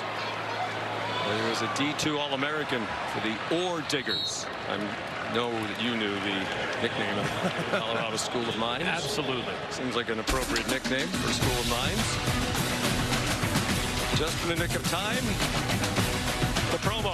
Tuesday, the exclusive reveal of the next college football playoff top 25 rankings. Reese, Greg, and the guys. Greg has in his contract, everybody else has to be referred to as the guys. They're going to break down, react to the 12-team field. A live interview with the new committee chairman, Arkansas AD Hunter Yurachek.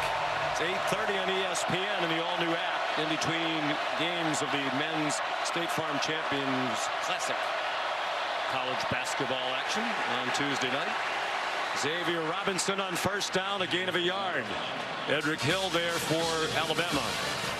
Run game here in the second half really hasn't been there for Ben Arbuckle and John Mateer. Alabama's really selling out between the tackles, so they need to move the pocket. Roll him to his right, get him a completion. Like Alabama, they've struggled to run the ball for much of the year. And that throw too far out in front of Isaiah Satania. The total number's better in rushing in recent games for Oklahoma, but Kane Womack pointed out some of that is they popped a couple of long runs against Ole Miss and Tennessee that have driven the total up. They haven't been able to consistently run the ball, nor has Alabama. It'll be 30 seconds. Timeout, Alabama, 3:19 to go in the third quarter. That tempo has been challenging on third down. Alabama trying to make full substitutions, and Oklahoma very aware of that, just keeping their offense on the field, getting them up to the line of scrimmage, and Alabama's had a tough time communicating, had to waste a time out there because of the substitution problems.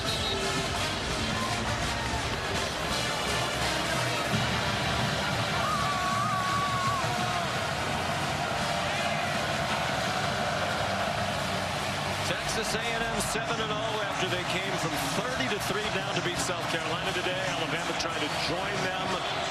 Each team has one conference game left after today. Oklahoma has a very slim chance to make the SEC title game.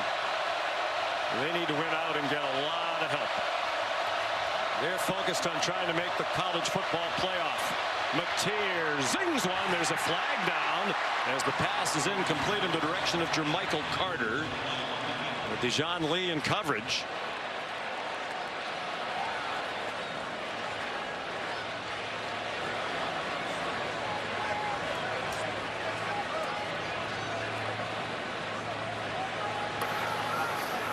Personal foul, shot block, offense, 65 and 59.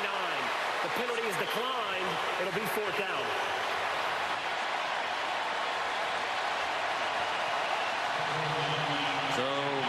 Each defense with a quick 3-and-out. Bray Hubbard encouraging the crowd. He got some work on his right shoulder on the sideline not long ago, but he has remained in the game for Alabama. Based on the range of motion extension of him trying to get the crowd on their feet, I think the right shoulder's mobility. It seems to be working well. Ryan Williams back for the Grayson Miller punt. Whoa. A bomb. Williams from the 7. Williams to the 17-yard line. 57-yard punt, 10-yard return. Taylor Heim, a special team standout for the Sooners, made the tackle. Here are this week's college football playoff rankings, brought to us by Goodyear. That was the bracket that came out on Tuesday night. Musical chairs right now in the G5 as South Florida falls to Navy in pretty shocking fashion. Texas Tech continues to roll. They are very impressive. Ole Miss will be on field tonight against a Florida Gator team that we're not quite sure what to make of them. And Texas and Georgia, man, doesn't get much bigger than that tonight there in Athens. Huge game. Both in the SEC and with CFP implications. Texas probably cannot afford another loss. That'll be a huge resume boosting win. They also have Texas A&M to finish the season on the Friday of Thanksgiving weekend. Jam Miller got 4 on first down. And it feels like this is the time in the game when you really want to lean on that offensive line. You've snapped the ball 55 times if you're Alabama against Oklahoma's 36. That defensive line is deep, but they're not impossible to move when fatigue starts to set in.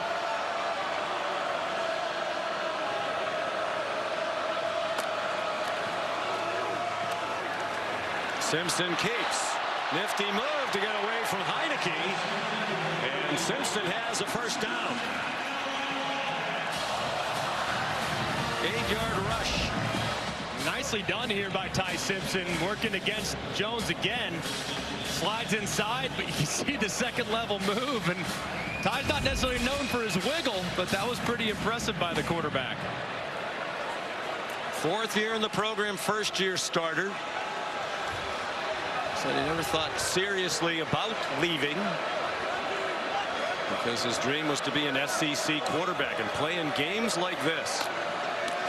Backed up Jalen Milroe for 2 years. Bryce Young for 1. Miller. It's a 2-yard gain. There's Ty Simpson's dad, Jason Simpson, the coach of Tennessee Martin. In the offseason, he had a couple of chats with Kalen DeBoer. And one of the questions they asked, are you going to go out and bring in another quarterback in the portal? And Kalen DeBoer said, no. We believe in your son. We believe in the other quarterbacks in the program. And once the Simpsons heard that, they said, okay, we're staying. Let's go. After the game against Florida State, there were many wondering if that was such a good idea. Simpson took a lot of heat, as did the team and the coaching staff. But that's in the distant past now. They're trying to set up a screen. He threw it away. And Ty, talking to him yesterday, Greg, that loss and the reaction of the fan base and media. For intentional grounding, number 5 is in the area to pass. It'll be 3rd down. Still on his mind, still on just about everybody's mind in the program. He talked about this is the screw you tour. Right. That's what they feel like they're saying to everybody who gave up on them after the first game of the year. Yeah, I think in many ways the loss to Florida State was probably the best thing to happen to this team long term if they're going to develop and get better right now. Interesting formation here. 2 receivers wide to each side, and Wine gets there and forces a fumble. Free ball, and Oklahoma has it. Kendall Daniels on the ball. The ruling on the field is a fumble recovered by the defense. First down, Oklahoma. No R. Mason Thomas today, no problem. Taylor Wine is an outstanding player in his own right. And he's wrecked a couple of plays today for Alabama. But you have to notice the width. That's what R. Mason Thomas does such a great job of. You have a guy just inside who's lined up head up the tackle, and you have Wine who's way outside, so it's hard for the true freshman Carroll to get out there and get enough of a piece of him. You see that big swat with the right arm and landing right on Ty Simpson as he's trying to pull the trigger. 3rd Alabama turnover of the game. They had committed 6 all year. It's their most in one game this season. Mateer after the fake. Goes diving to the 25. Taylor Wine. And his coach quick to point out, Greg, it's not just that he's effective because of the attention paid to R. Mason Thomas. He has been terrific in and of his own. Yes, and he's doing it today. And he did it last week in R. Mason Thomas's absence. He's a big-time player regardless of who's on the other side. Pressure, Mateer slings it out wide. Lots of hand fighting. And a flag thrown.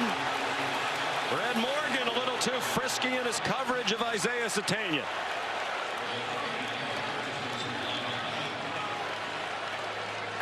Pass interference. Defense, number 16. 15-yard penalty from the previous spot. First down. And watch the right hand of Red Morgan grabbed the shoulder pad of Satania. It's a good call by the official. Way too much contact on the outside.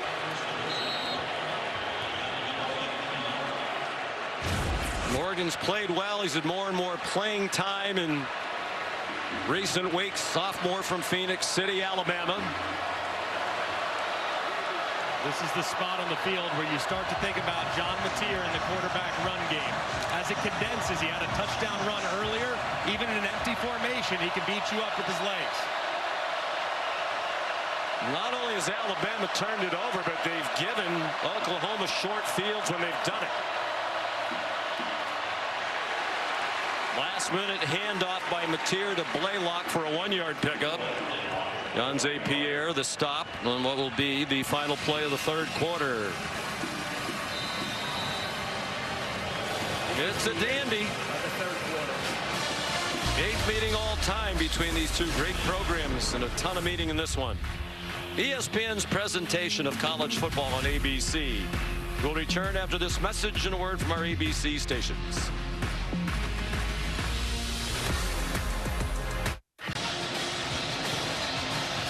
Start of the fourth quarter. Alabama leading by 1, but Oklahoma, which has led through most of the day, poised to reclaim the lead. They're at the 10-yard line. Second down and goal. And keep an eye here on play action. This is the down where it comes. So if you get heavy play action, you might try to sneak Deion Burks right up the middle. Torrey Blaylock lowers his head and is down at the 6-yard line.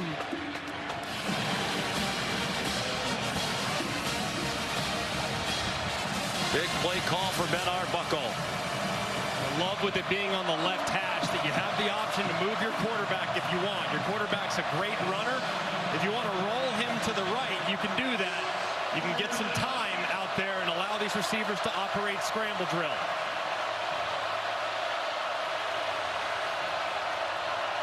We're 2 out of 9 on third down. Mateer pulls it down and cannot escape. Got a yard, and that's all. They were ready for the quarterback run.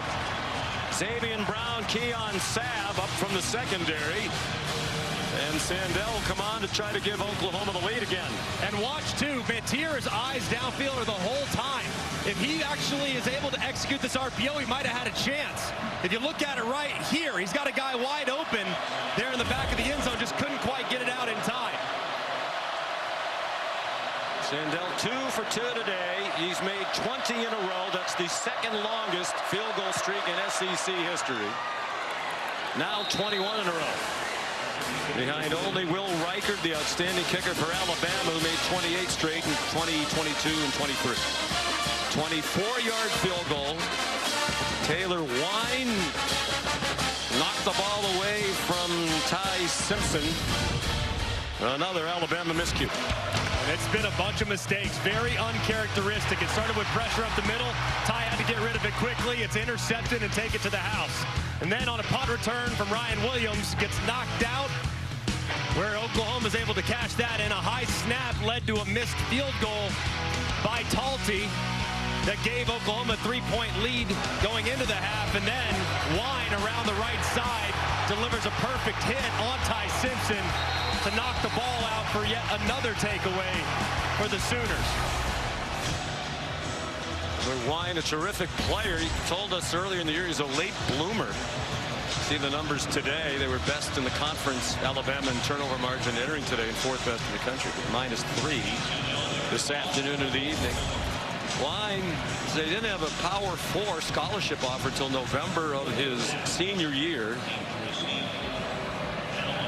He's from the Nashville area, but born in Edmond, Oklahoma. Sandell kicks off.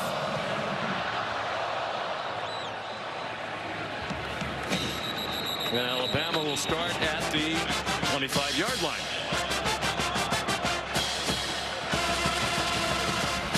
Well, -3 in the turnover margin, and that has wiped out almost a 2-to-1 edge in total yardage.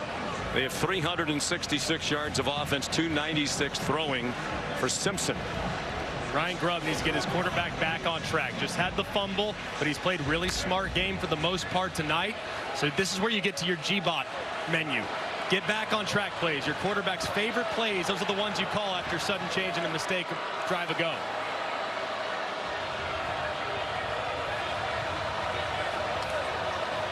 Daniel Hill looks like he has taken over now as their #1 running back. Gets the handoff. His 12th carry of the day ran over Sammy Omosigho. Molly McGrath spoke with Kalen DeBoer at the end of the third quarter, asked about the miscues, and he was annoyed, it seemed, with Ty Simpson. He said at some point you have to throw the ball away. Simpson did not. Wine forced the fumble. Oklahoma now with 17 points off the 3 turnovers.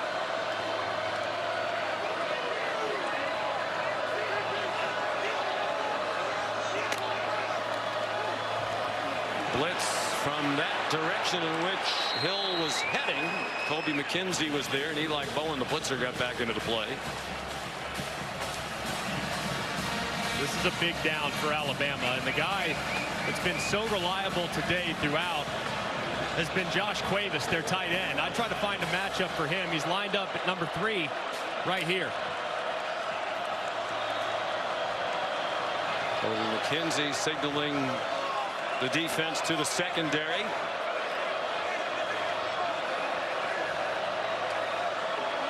Cuevas shifted to the right. Play clock at 3. The late blitz, and they get there again. Simpson swung down. Davon Jordan, the backup defensive back, with the 3rd sack of the day for the Sooners. And right here, Ty's got to get rid of the football. I mean, he's going to have Cuevas on a little stick route. It's going to be a tight window, but he's got to throw it into the pressure. He doesn't quite see it. I think because of that presence and the blitz off the right, it kind of messed with his eyes, and it results in another sack. First of the year for the sophomore from Tulsa, Davon Jordan. It is a deep and talented defense, thriving again today, even without our Mason Thomas, their best defensive player. Dowd's punt goes 47 yards. Hill couldn't hold off Jordan. Simpson down again. Oklahoma by 2. 11:38 to go. Aerial coverage from above Bryant-Denny Stadium, brought to you by Goodyear. Tried, tested, proven, legendary. 69 degrees here under clear skies. 11:38 to go. Oklahoma back on offense with a 2-point lead. On a day the defense has carried the offense. Mateer can't go anywhere. Jordan Renaud leading the Alabama defense, and he's fired up about it. Molly. Well, Sean, Sooners quarterback John Mateer leading with confidence on the sideline. He just gave a passionate speech to his offensive line and said, make them quit. Score here, take away their confidence for good, and make them quit in this game. And Sooners players tell us they always feel that they have a chance because of their quarterback. He's a fiery competitor. He's on target to Giovanni Gibson for a first down with an 11-yard throw. That throw doesn't look like much, though, but from the far hash, that's not an area of the field that the defense is often going to cover. So to throw an out route that far away, you're going to have a lot of soft coverage. Mateer takes advantage and makes a nice play. He says the thumb injury, the recovery. Xavier Robinson got 4. Would you concur with your quarterback expertise? Does it look like he's back throwing the ball as he did, or at least close to it at the beginning? Very much. There have been a couple misses, but for the most part, the velocity is there. And the ball placement continues to get better every single week. Said he benefited from their bye week last weekend, went home for a day, but also worked on his mechanics. Got some extra reps. That young offensive line gives him a lot of time. Dangerous throw. Back over the middle, and he got away with it. Diving interception attempt by Nakai Hill-Green. He was trying to force it back to Jaron Kanak, the tight end.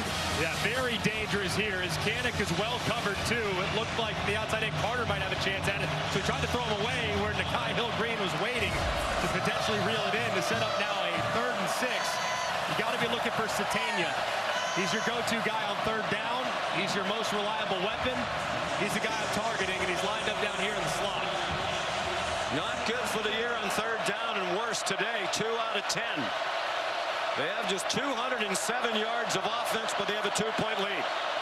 Mateer, quick throw and a strike for a 1st down to Javani Gibson. 15-yard completion to the transfer from Arkansas Pine Bluff. Just an excellent job by Mateer. He sees the pressure off the left-hand side. He knows it's unblocked. He has to get rid of it. He throws a strike to that void in coverage and converts another big 3rd down.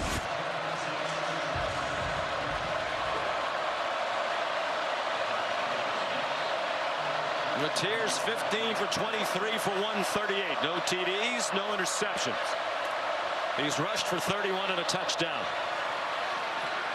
Xavier Robinson. And they are right now in field goal range for Sandell.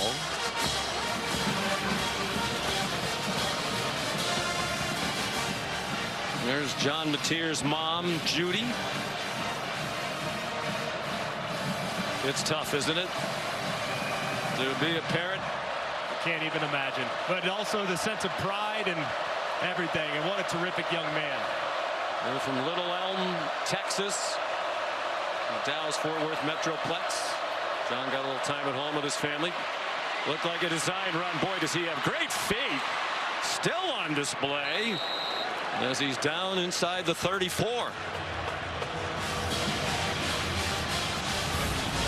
Great moves there. I mean, so nifty. I mean, right there inside, steps back outside, makes a miss there, cuts around Simmons, and Mom's got to love the agility. Of course, gets it from her, has to, no doubt about it. Just impressive stuff.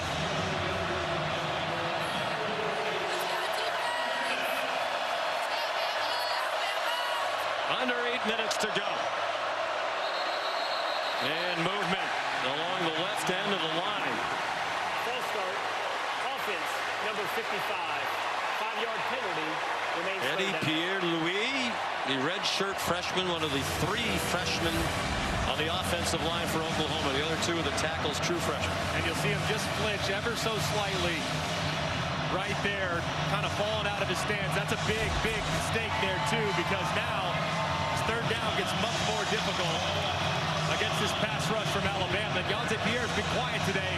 Keep an eye on 42. They'll feature him in the pass rush.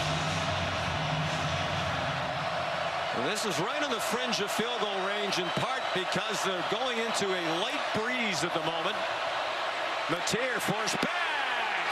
Threw it at the feet of one of his offensive linemen. It's an incomplete pass. Now the officials are conferring. He's in the tackle box. There's no receiver there. And I think they're talking about a possible intentional grounding call. Ben Arbuckle's saying, oh, here comes the flag. And I think they got this right. Intentional grounding. Offense, number 10. The ball be placed at the spot of the foul. Loss of down. Well, that's huge because now the field goal try is out the window. And watch where Mateer throws this ball. I mean, the receiver's coming from the left. It's a middle screen, but it's a long way away. I mean, he throws it to the 46-yard line, and the receiver's on the 39 to the left-hand side. That ball was dirted probably 10 yards away from the intended target, and that's what resulted in the call.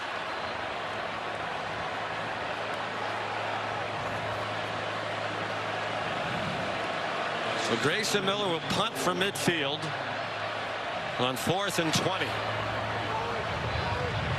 Adams is going to let that one go again. And this time he didn't get the bounce he was hoping for. And the Sooners down it at the 6.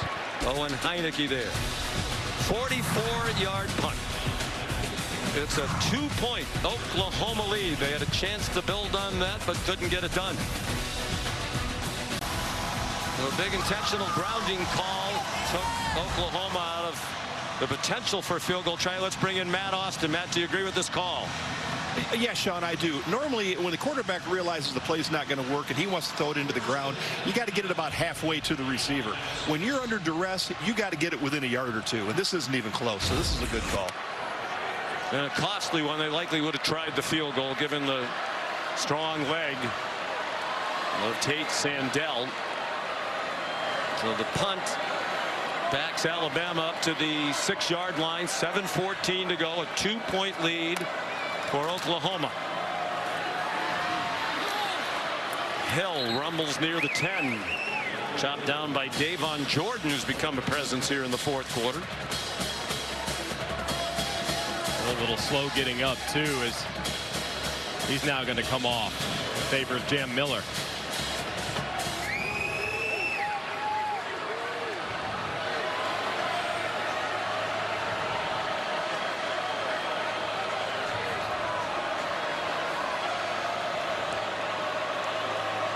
Miller goes wide to the left.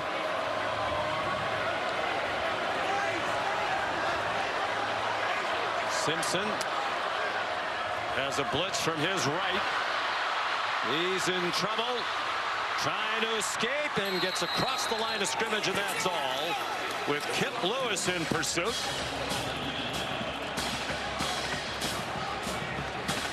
Big third down here for the Alabama offense, not just to keep the drive alive, but because of field position as well.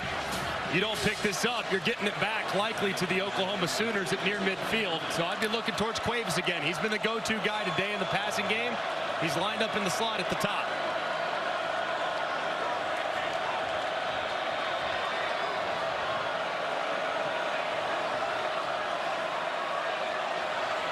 Clock under 6 minutes to go.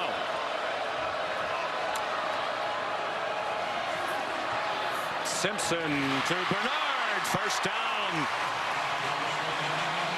Corlin Guillory, the freshman, had the coverage. 9-yard gain to the 20-yard line. Nice throw there by Ty Simpson. It's well protected up front. He gets the ball out on time, tacks the soft coverage, and picks up the conversion. 7 catch for Bernard. Simpson's over 300 yards now to 305. Plenty of running room for Jam Miller. In a 9-yard run. The stop by Owen Heineke. 5 minutes to go. Oklahoma trying to keep its college football playoff hopes alive. They would take a huge step toward the 12-team field of the win today. Home games left against Missouri and LSU.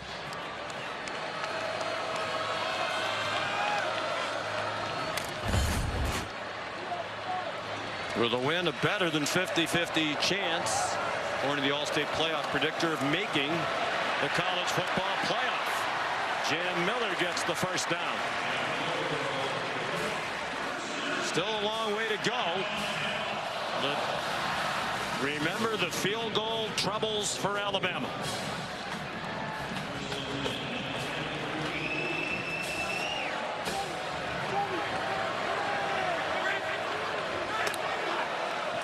Right now, all they would need is a field goal to take the lead, and they're using a lot of time on this drive. They've had the ball for more than 3 minutes. And 3 safeties on the field for Oklahoma, really deep. You'd anticipate run from Ty Simpson in the offense. This might be their last possession of the game. Miller. They did run the ball, and Miller got only a couple. Peyton Bowen there to make the stop. Brent Venables knows just how potent this passing attack is. So right now, he's opted to play 3 safeties, all very deep. You have Bowen, you have Spears Jennings, and you have the cheetah, Kendall Daniels, back there to talk Alabama into handing it off and not testing this secondary. Now they'll adjust to a more traditional look. Here comes a blitz. Simpson, a quick pass. Brooks collared. Trying to stay on his feet. Peyton Bowen needed some help to finally wrestle him down. Marcus Strong came in at the end of the play. The crowd didn't like it. 6-yard gain. And Brooks slow to get up.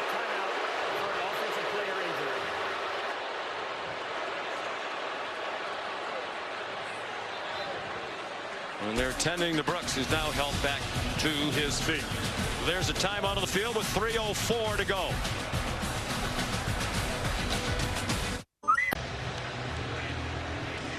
Here's today's Nissan Heisman watch. Ty Simpson certainly in the race. Many say he is lacking a Heisman moment.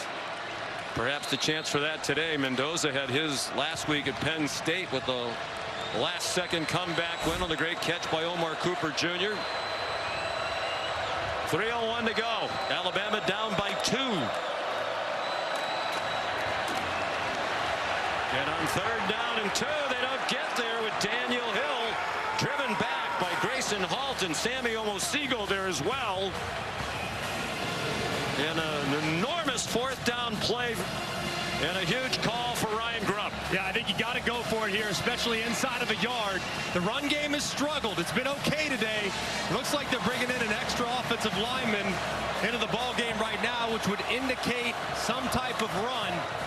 And it also looks like big number 74, Caden Proctor, is going to line up as the running back. Why not? Although Hill's been effective in short yardage today, they fake it to Proctor. Lonnie Brooks around the corner for the 1st down.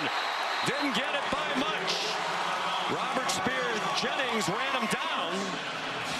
Well, with Proctor in the backfield, everybody just assuming they've tried to send the offensive tackle ahead, including that OU defense. And this is a very similar play that Ryan Grubb and Kalen DeBoer ran at Washington in a gotta-have-it situation. They fake it to the inside, they pitch it around the edge, and pick up a key conversion. 2-minute timeout. 2-point lead for Oklahoma. When you grow up, Hands play. In the hands of Taylor Wine, perhaps the difference in this game. Up and over on the Talty field goal try at the end of the 1st half.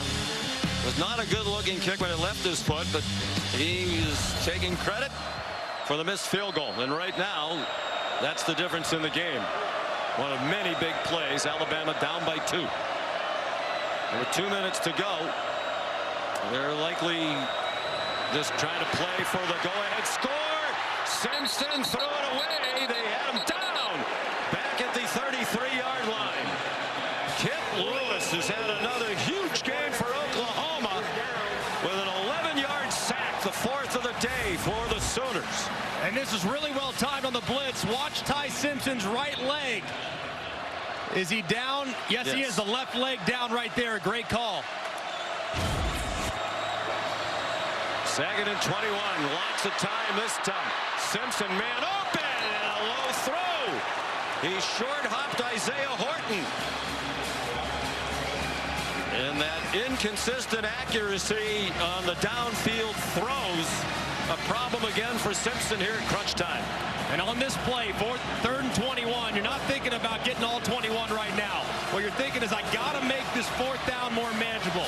And you get 10, 12 yards to get me to a 3rd and 6, 3rd and 7, and then you have a far more realistic chance of a conversion on the 4th down. So don't have to get all of it here. And not anticipating pressure at all from Oklahoma, who will probably just drop back and play zone coverage. And they better hurry up and get lined up. The play clock's at 2 with men going in motion in every direction. And DeBoer uses a timeout. Timeout. Alabama. Already with 21 to pick up on 3rd down. Didn't want it to be 26, but now they have just 1 timeout left. And that's a huge problem, too, especially if you don't get it, can't stop the clock, all those other things. You got to save the last kick, too, for the field goal kicker so you can get your operation out there. Well, they have 2 plays to get 21 yards, or it's ball game over. And 8-game winning streak over. And again, today, neither team has rushed the ball. Oklahoma has been carried by its defense. They've had 4 scoring drives, and they've gone 23 yards, 31 yards, 41 yards, and 22 yards. They've had a defensive score. They've had takeaways, give them short fields. Sometimes when you're in 3rd and super long like this, Sometimes you'll see the defense bring pressure to just force the ball out of the quarterback's hands quickly. You'll be able to tell pretty quickly by the alignment with this wide alignment along the defensive front. Probably not thinking that, but keep an eye on 38, see if he drops out. Four-man rush. Simpson steps into a throw. Caught short of the first down. At the 49-yard line, Isaiah Horton for 16. They need 6 more. The play of the season to date for these two teams.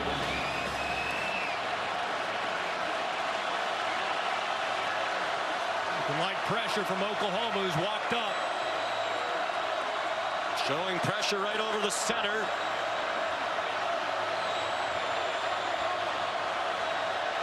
Daniel Hill, the running back. Will they bring that pressure? Yes, they do. Heineke tried to blitz. Simpson throws. Broken up.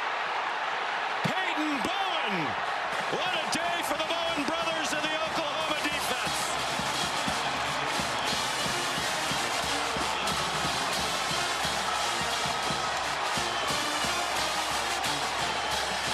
The Oklahoma Sooners are going to get a huge win. Back-to-back road wins against ranked teams. And now the path to the college football playoff runs through Norman, Oklahoma for the Sooners with 2 home games left. And just incredibly well defended. It was a good push up front, but it was really the coverage on the back end. Really didn't have much arm to get it out there wide enough to give Ryan Williams a chance. Mateer takes the knee. Alabama will use its last timeout. Timeout, Alabama. It is their third. It'll be 30 seconds. Please reset the game clock for 47 seconds.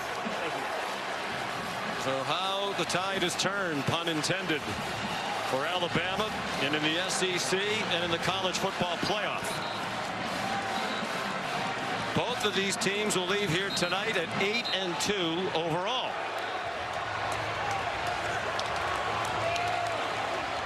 And now all of a sudden, Greg, the Iron Bowl at Auburn is huge for Alabama. They're still in good shape to make the SEC title game.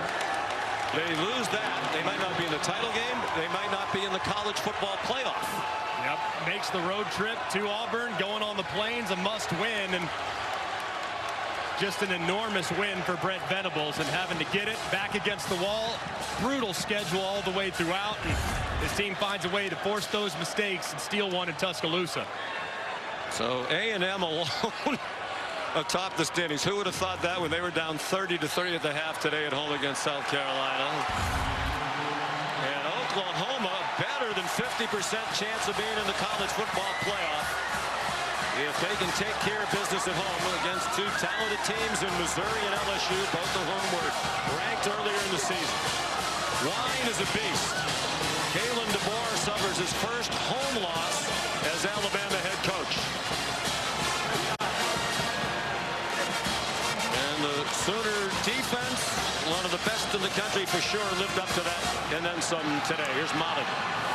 John, you just took down the number 4 team in the country on their field. No doubt. How were you the tougher team out here today? We took down the number 4 team in the country, and that's what we focused on all week: physicality and the turnover margin, and we were successful in both. So that's how it happened. Yeah, speaking of the turnover margin, your defense with 17 points off of 3 turnovers. What kind of fight and toughness did you see in that group? Yeah, I mean, they give us a spark whenever we need it, and they didn't get a whole lot of turnovers at the beginning of the year, but the football guys loved them back because of how hard they play, and I love those guys. I'm so proud of them. Your defense is playing lights out. You told us your confidence has turned a corner recently. What should we expect out of this Sooners team down this final stretch of the season? Yeah, we got 2 more regular season games, and we're going to play our heart out. We know what we have in front of us, and we're going tonight we'll celebrate this one, but we're back to work. All right, congrats on the win. Thank you so much. Sean. And Mack Rhoades, the committee chairman last week, said that they have factored in Oklahoma's 2-2 record when it was clear Mateer was still recovering from the thumb injury. They have 4 wins now against AP-ranked teams. Yeah, a lot to be very proud of here, Oklahoma. And like you said, they're a different team when John Mateer's at 100%. And he looked closer to that tonight than he has at any point in the last few weeks. A wild day in the SEC. Brent Venables brings the Sooners to Tuscaloosa and ends Alabama's 17-game home winning streak. Let's send you back to the studio. Here's Kevin McGandhi. Sean, wild day in the